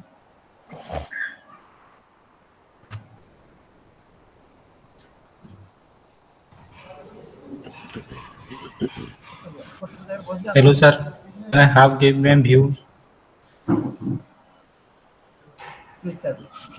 During this time, during on all these authors video, please share any. I request any other author to view, please. Okay, Sukesan. So myself Gopal Bera from Government College of Engineering, Kalahandi, Bhavani, Patna. Yes, please. Sir, first of all, I will be congratulate all the convener and co-convener and all the organizing committee for successful conduction of this international conference on ICMB 2021. Sir, during this presentation, I have seen that lots of paper are very good papers are accepted and they are presenting very well, and which signifies that this conference is giving the best opportunity to the researchers to providing such quality of output in their repute. So, from my point of view, I can give one suggestion. If I'm taking the permission from the convener, can Yeah, I yeah. have? Yes, yes, yes. Sir, what I observed that in the I have attended in the last conference. On that last conference, they are providing the conference toolkits. But in this conference, we are not getting any kind of conference tools like kits. So if it is possible, then in the next session or next person of this conference, if you can provide such kind of conference tutorial kit or any other proceeding kits to all the authors. Thank you. Thank you for that. Any other? Please share your view.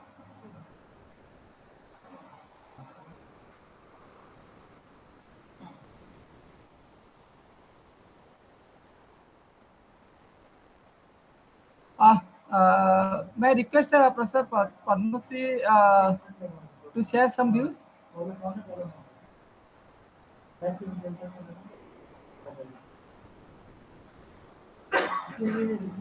Hello. Yes, sir. Sir, it's a very well organized conference that I have attended. This is the sixth conference I am attending. Compared to the live means real conference, the virtual conference is.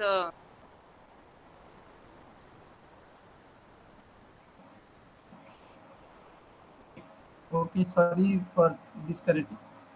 Okay. She has connected back actually. Let her connect. Okay.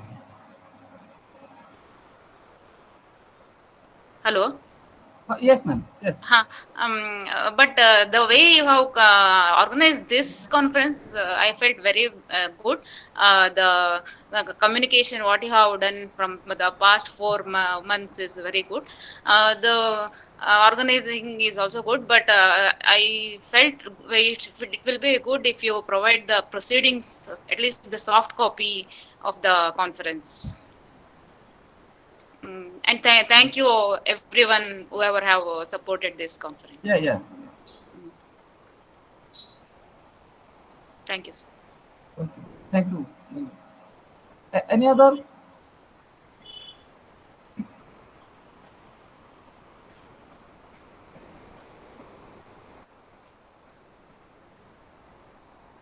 Yeah, Professor Srinivas, move on.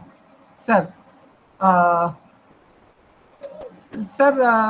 I request you to say something, address something regarding the confusion. Okay.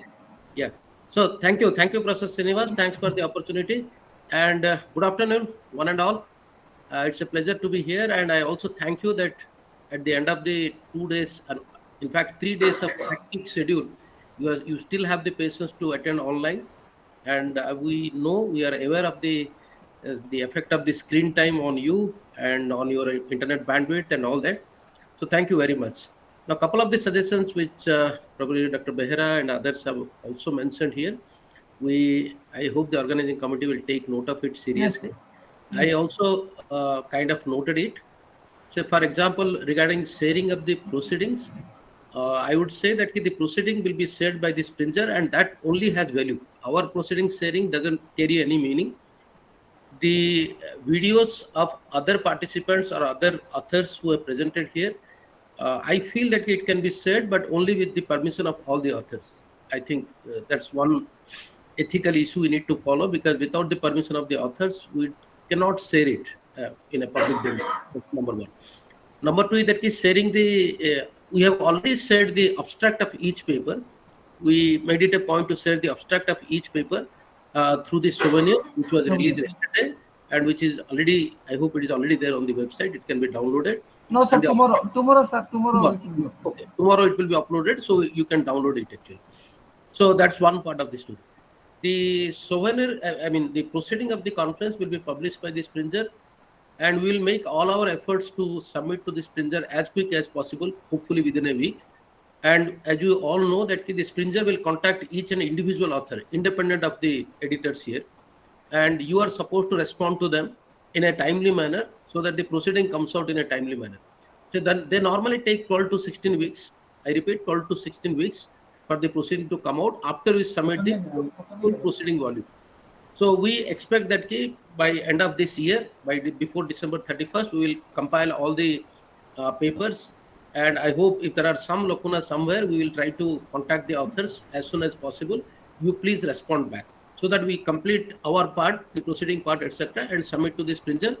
After that, they take some time. They will contact each and individual authors for proofreading and all that.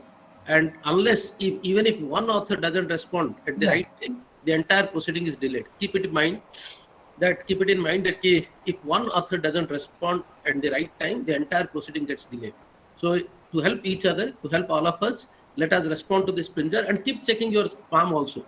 Right? You set your spam setting so that the mails of the Springer doesn't go to your spam.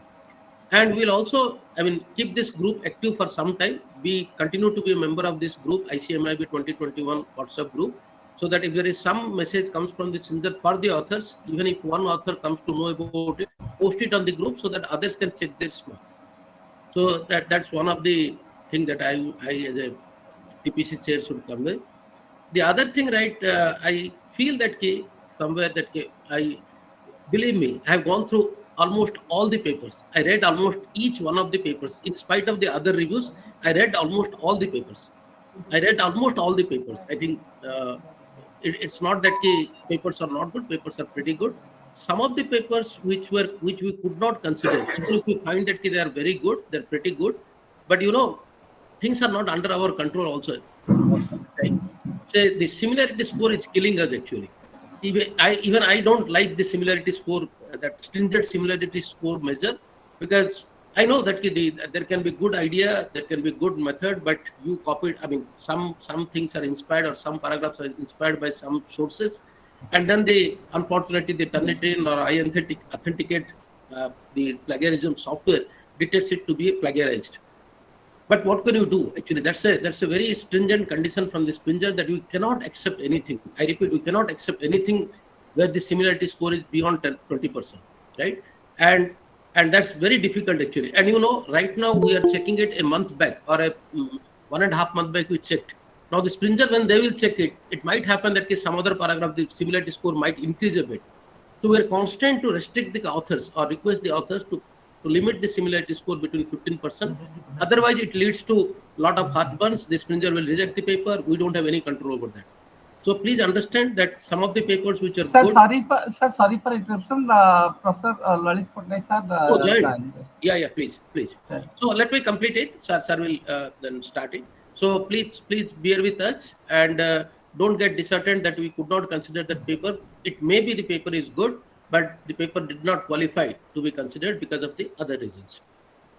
The second thing which I find that we'll continue this versions actually, and this year we tried to introduce new speakers from the industry, speakers from the academia. We introduced panel discussion, and we sincerely hope that this has brought some kind of an innovation in the conference management team. As far as the technical team is concerned, we tried our best actually. We tried our best to bring in different spectrum of people actually. We got scientists, we got professors, we got industry leaders, we got student leaders, we got panel discussions. I think we tried our best, and please excuse us if you have some kind of lapses from our side, knowingly or unknowingly. And that's it. I think Professor Patnaik has joined, the General Chair of the conference. Over to you, Srinivas. Thank you, sir. I request Professor Lalit Patnaik sir to address this gathering.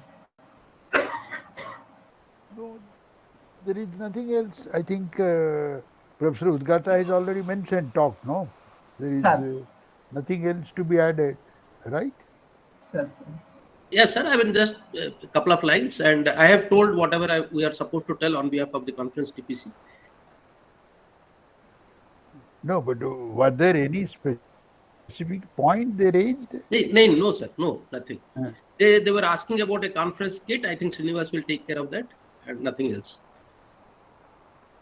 Yeah, but that's okay. Yes. Normally, if there is a physical level meeting, you give conference kit with all those things. Yes. If it is a virtual meeting, you will have to again give virtual conference kits. Okay, right? You cannot give physical conference kits. Yeah, we will right? try to, right? Yeah, what I think, sir, we can make a CD kind of thing with some kind of presentation with the permission of the speakers and all that. If it is possible, we can make a CD or we can make a PDF file, put it on a cloud, which can be downloaded. No, but that's okay. That's all again is virtual. Yes, yes. Right. Nothing Yes, is sir, yes, physical. sir. See, the normal interpretation of a conference kit is everybody says as a memento, as a memory, okay, as a souvenir.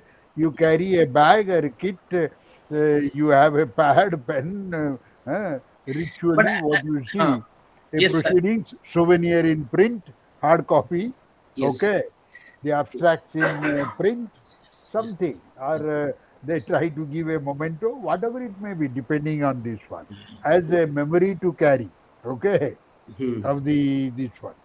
But then there is nothing physical. Yes. I mean, we wanted to, but it's not happening, right? The souvenir and abstract and all can always be uploaded to the cloud. They can always download, refer it. There is no problem. Yes, sir. Okay. Yes, sir. So that's it, Srinivas. I mean, thank you. Sir, I would like to add. Sir, I would like to add, if you allow. Okay, Dr. Swaroop. Yeah. Yes, sir. Please. Welcome, sir. Welcome. You know, I'm attached with that conference from day one. I think. I mean, when since its inception, yeah. So sir, we what consider you as an organizing member, sir. No, I'm a permanent member, family member. Family member of ICMIB. No, my suggestion is that, if possible, in the future version of ICMIB, if you can do four points that I would like to highlight. First thing, if we can increase the panel discussion, we can increase the panel discussion, one or two more parallel sessions if you can do. Number one. Number two is if you can have some awards. Yeah. Swaroop, I mean, point well taken. I mean, I was little apprehensive that the panel discussion will not be liked by all. I think thanks to Professor Patnaik, he pushed me actually, and I'm happy that you made this point and you want that the panel discussion should be increased. Point well taken. Definitely. Thank you very much. Yeah, and one thing, like if we can have an award, like some best paper award or best track paper award, if you can start that thing. Then another one is some special issue, if you can connect some journal special issue, then it can attract more good papers. And then last one is some industry track. If you can have some kind of industry track, then also you can have a more better connection with the industry requirement or industry related papers over there. These are my submissions. So let me respond to this. The points are well taken. Number one is that the number of panel discussions. I am happy, or we are happy that you have mentioned that, and we'll definitely take care of it. Second is that regarding the best paper and all these things, we don't want to. I mean, we have also thought about it very keenly and other things. But in this virtual mode, actually, we don't want to rush it actually, and then give an award and all these things unless it is very properly evaluated, properly in a transparent manner. All these, say for example, if I have to give a best paper award, we have to establish a committee, independent committee with impeccable integrity, and they have to be there for all 2 days, right, for presentation and other things, right? So somehow we feel that we are not in a stage where we can give a best paper award doing justice to all the papers, right? And the committee will be doing justice to all the papers. We have thought about it, but somehow, I mean, even Srinivas asked me day before yesterday also. I thought, look, it is, I mean, I'm not very comfortable in setting up a committee. With the committee may not be doing the job properly. They have to be present throughout the sessions, etc. So the point taken well.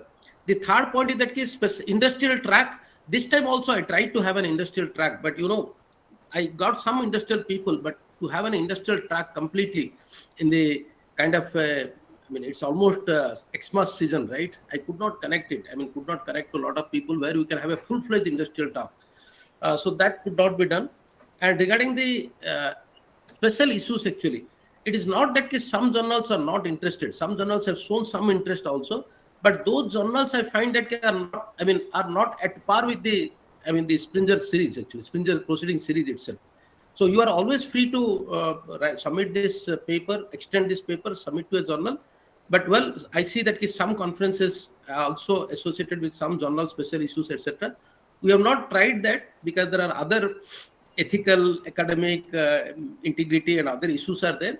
So once we settle down a bit, this is the second version, right? Maybe third version we will try it, fourth version we will try it. We have to also establish our credibility. And once our credibility is established, authors take us seriously. We have some dedicated authors who contribute their best. I don't want that people should contribute their mediocre papers. Actually, now this time I see that the authors are actually contributing their best paper. Some of the authors, they could have easily sent it to a journal, but they preferred to submit here, and that's a very welcome step. They preferred to submit here. They wanted that this should be published here, and I'm very happy about it. Actually, in fact, we all are very happy about it. All the points are well taken, but just give us some time. We'll take it one by one. Yeah. Thank you, Dr. Swarup. Thank you very much. Thank you so much. Thank you. Sir, I may request to one thing here. Yes. Okay. Sir, at least the keynote speakers, right? That recording you kindly share with all of us. Oh, we'll have to ask the keynote speakers, and then we'll share it. Okay, sir. Okay. Thank you very much. This is my privilege to thanks to all the members present over here. Firstly, I thanks to Professor Lalit Patnaik sir for advising us to carry out the process and to initiate the work. And thanks to Professor Shivakumar Udhata and Professor Gao to continuation the best work in this program committees. And thanks to our director, Professor Mohanta, for allowing to conduct this kind of the event. Thanks to our organizing chair, Professor S.N. Mishra, to carry out the process in a smooth manner. Thanks, Professor Sasmita Mishra, our HOD, head of the Department of Computer Science Engineering, to support the departmental health. And particularly, I will not forget about the different keynote key persons that Professor Sanjay Patro. Actually, the main role has been carried out by this internet. So he provided me a free hand to his all infrastructure. And just now I present on this center, internet server centers, or all kind of this facility are providing me. And apart from this, also he serving a different other activity also. And thanks to Professor Susan Sahu and for their contributing for different activity, particularly for last 3 days, he helped me a lot. Instead of moving to this, the lab away from this place, he taking the pain to move from the hometowns. However, he helping me. And thanks to Professor Vinay Patra to contribute his work at this event, sir. And particularly for last 3 days, he helping me a lot. And I cannot forget the Professor Ramesh Kumar Sahu. Actually, he's my scholar and one of the faculty in the department. So since last 6 months, he continuously help me in the day and night. Other it is very difficult to documentation all the parts and also other things also. So we take care about all these views from the audience and from the different peoples. And I hope in this regular event, like your physical event, we will be take care about all these things, sir. So thanks to authors to contribute their best paper, best effort uh, for their paper for the work, and reviewer also having this tremendous job for their reviewing the papers and in a perfect manners. And thanks for the for different facilitator, different means accommodation people's organizing here, and also their transportation. Even if uh, uh, the online versions, some transportation are also needed in our places, and accommodation also needed in our places for the different kind of the people we are accommodating in here. So thanks to all committee members, thanks to all. Okay, thank you very much, sir. Anything remains, sir? Professor Thank you Sethi, very much from all of us. Thank you very Professor much. We must thank you Professor also. Srinivas Sethi, Sir. have you finished? Yes, sir. Finished. My job is finished, Is sir. there anything I else hope so. left? Nothing, So you, sir. sir, Yeah, you yeah. can add a last I'm word, sir. no, You no, can no, add a no, last no, word. no, not last point. Actually, I'm sorry, I was not aware that there is a validatory function for which I am supposed to come. There was no agenda, nothing shown. I was in the midst of a meeting in Nias, so I got your SMS. I replied Sir, your sir, mail. sir. I rushed from there. I was not Oh, Sir. aware that you have something like that. Had you told in the morning, I would have been on time. So I was there in a meeting. I saw your SMS telling that should we start at 5:15. So I rushed back to some other place where there can be connectivity and all. I didn't want to have it in the same meeting venue. I was not aware that you are going to conduct one like that and where I am also supposed to be there. I thought you will wind it down and all. Anyway, in my Sir. inauguration, I had thanked all of you profusely. You have all done a wonderful job. Okay, like the PC chairs, the organizing chair, convener, two organizing chairs.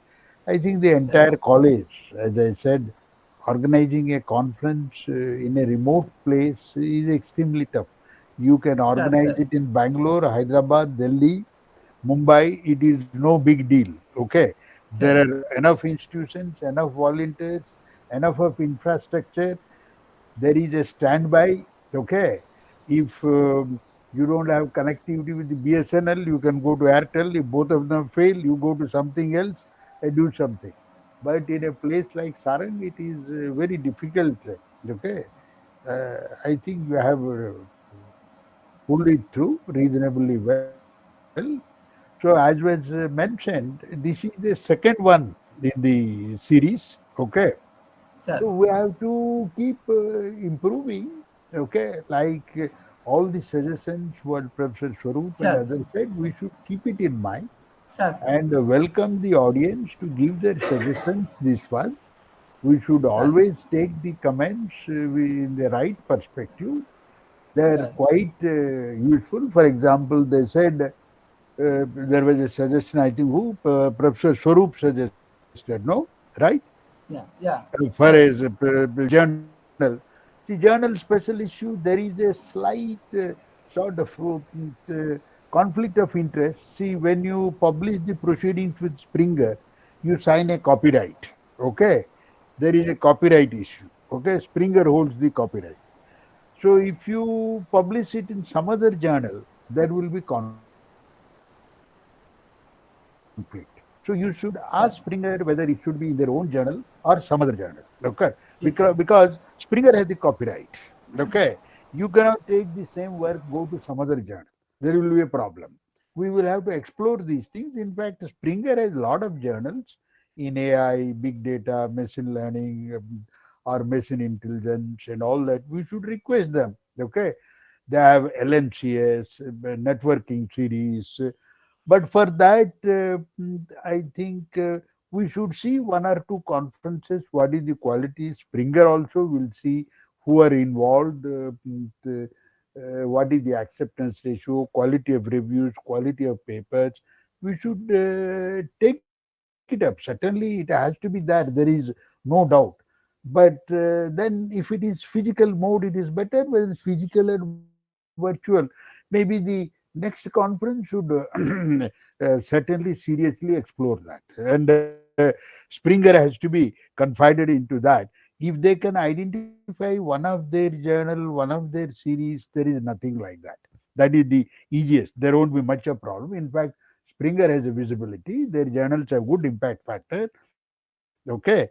And even if it comes as a LNCS series, is quite prestigious for computer scientists. Okay. So we can explore that, open that dialogue right from now. Okay. If you go to some other journal, that I have a feeling we may have some problem. Okay. Because at some stage, I'm sure they would take a copyright sign from the authors. Okay. So you cannot sign a copyright with some other journal for the same paper or epsilon delta variation of that.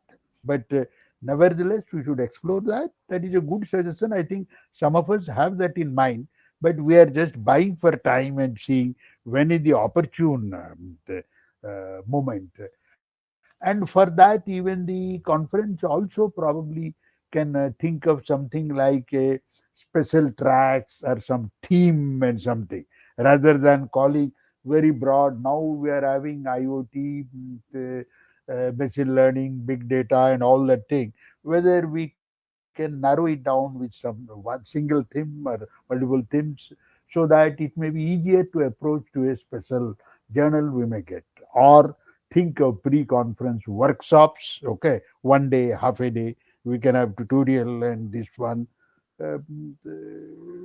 Plan that. There is absolutely no problem. That can be that. And the best paper award is also good suggestion. We have that in mind. But then once you initiate, we have to do it as quite rigorously, as Professor Udgata said. You should have a awards committee consisting of some people, and right now even the program chairs and program committee is struggling to get the reviews on time in this one. Okay, we should have the right type of review, shortlist from that, go through one more round, then you decide whether is it based on contribution or contribution plus presentation. And if it is a presentation, some members have to sit through all along listening to the presentation to give the score, whether it is the same set of member, and you have to work out if it is a parallel session, what happens, and then how do you normalize at the end. Okay, if there are different sessions, is it track wise best paper, or like session wise, or overall. This I think the committee has to work out well in advance, find out the norms rather than filling up a sheet, because there is one set of volunteers who should do this job very seriously. Okay, other than see, if it is just based on review, it is a simple thing. But if you want to take presentation also into account, which I think is also an important component. Okay, somebody may write a wonderful paper. Okay, you don't know how that paper has come written, but presentation, response to questions, there is also a small component. So if you want to give weightage to that, some people have to listen and grade that. Maybe session chair may do one part of it.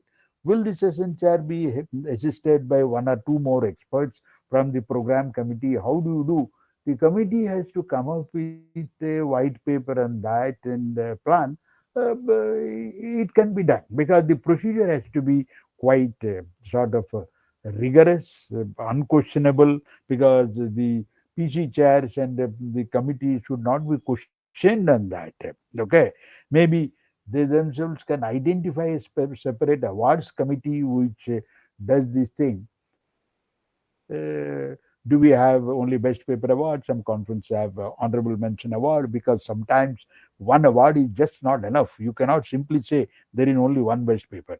Maybe a couple of them. Okay, it becomes very hard sometimes to differentiate between one and two.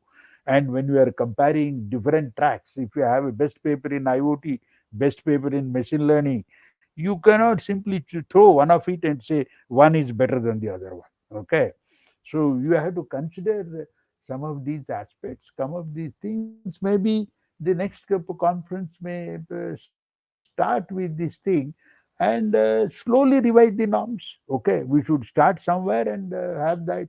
Yes, yes. And If you see, we can have a sponsor to have this best paper award, some industry, we can name after that industry, it will be good. I'm not, frankly speaking, worried about the money or the amount. Okay, even if a simple certificate is given, it's good enough recognition.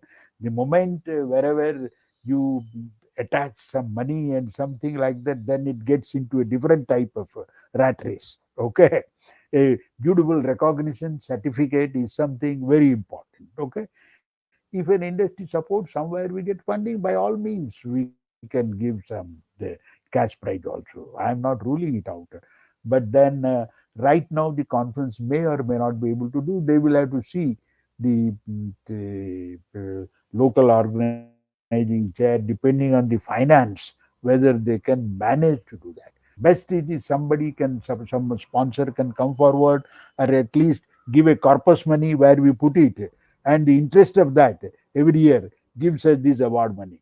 Okay, that will be good, so that year after year it is supported, rather than going to somebody as begging, and the name can be awarded after that particular well-known person, company, whatever you may have. It doesn't need actually a lot of money. Okay, so we can consider that, because the suggestion has come from the delegates also. These are good suggestions, and once we have run for 2 times, when the response has been good, I think in the third conference, if and when you have, these things can be added. And frankly speaking, these two factors, what you have, special issue in a good journal, best selected paper selected, and then award, will fetch more contributions for the conference, because authors will be excited to send.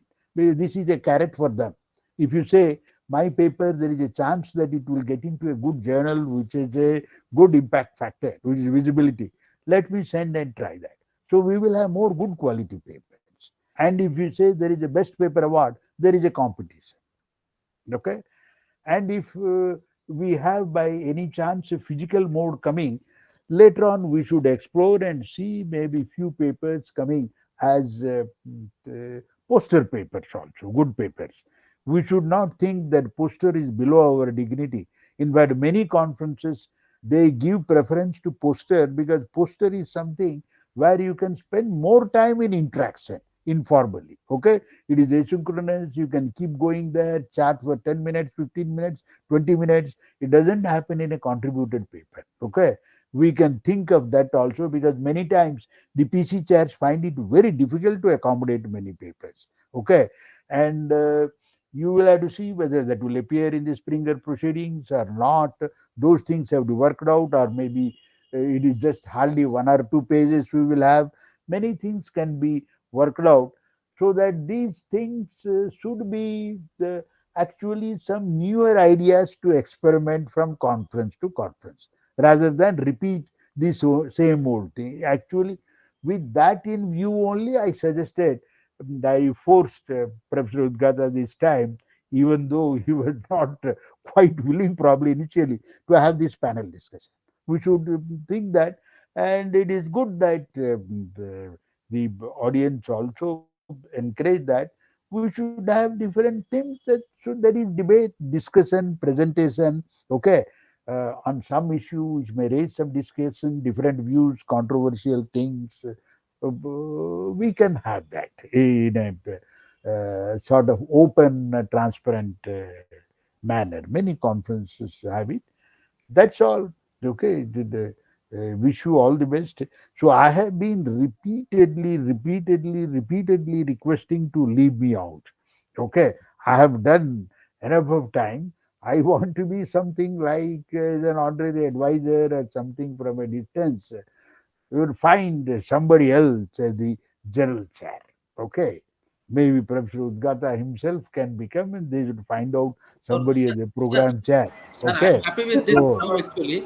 As long as you huh? are, I'm happy with this job as long as you are the general chair. No, no, that's okay. Right, right. Yeah. You should So, not. sir, I think I have noted down your points also. Right from I think next year, beginning of the next year, I will try to contact some industries also to sponsor for the awards. And if that Yeah, works out, That Yes. works out, it See, will be pretty good. yeah, for them it is not much. It's not Okay. much. Yeah, I It think is not much. I did explore Okay. that possibility, but I will explore it from the next year. See, they have that. Most industries have that fund. No, what is that? CSR. CSR Yeah, fund. CSR. CSR fund. I will Okay. I'll definitely try to rope in that actually. See, It's a very good. CSR funds, they have to spend and they get tax exemption, a lot of things, and it is mandatory for them. And it Yes. goes as part of that R&D. For a big company, spending 1, 2, 3 lakhs for some of these activities is a peanut, not a big That's deal. just a peanut. Yeah. Okay, it is an economic activity. Yes. So for CSR funds, they can always Very do it. well Okay. taken. Well Okay. taken. Well taken. Yes. I will definitely try for that. I mean, we all will try for that. And then thank you very much. And yeah, all And taken. different means we can do, they can do that. If by chance, if you have an international speaker coming, maybe his travel and something like that, if they can also do, we can name after such and such, like Intel such and such talk, or Motorola such and such talk, okay, Yes. or IBM such and such talk, okay. It can be explored by different things, okay. See, CSR funding is something which can be tapped small amounts, okay. So we should try explore different models, add something new for each thing, okay. So that's all. As I had said, That's all. wish you all a Merry Christmas Thank you. and Happy New Year. Thank you very Same much. to you, sir. Okay. Wish you a Okay. very Thank happy you. Christmas, New Thank Year, you. and all the others. Thank you very much, Thank and keep supporting us. Keep contributing your research. Thank you very much. Thank you, Srinivas. Thank you. Thank you. Thank you to all, sir. Thank you very much. So I Thank you. noted that I'm logging all on. these all the view from the authors and from you, and also Yeah. I have Professor also noted sir. down. I I have also noted that noted down. down. Yeah. Thank you. Bye. Bye. Sir, namaskar. Thank you, sir. Okay. Namaste, sir.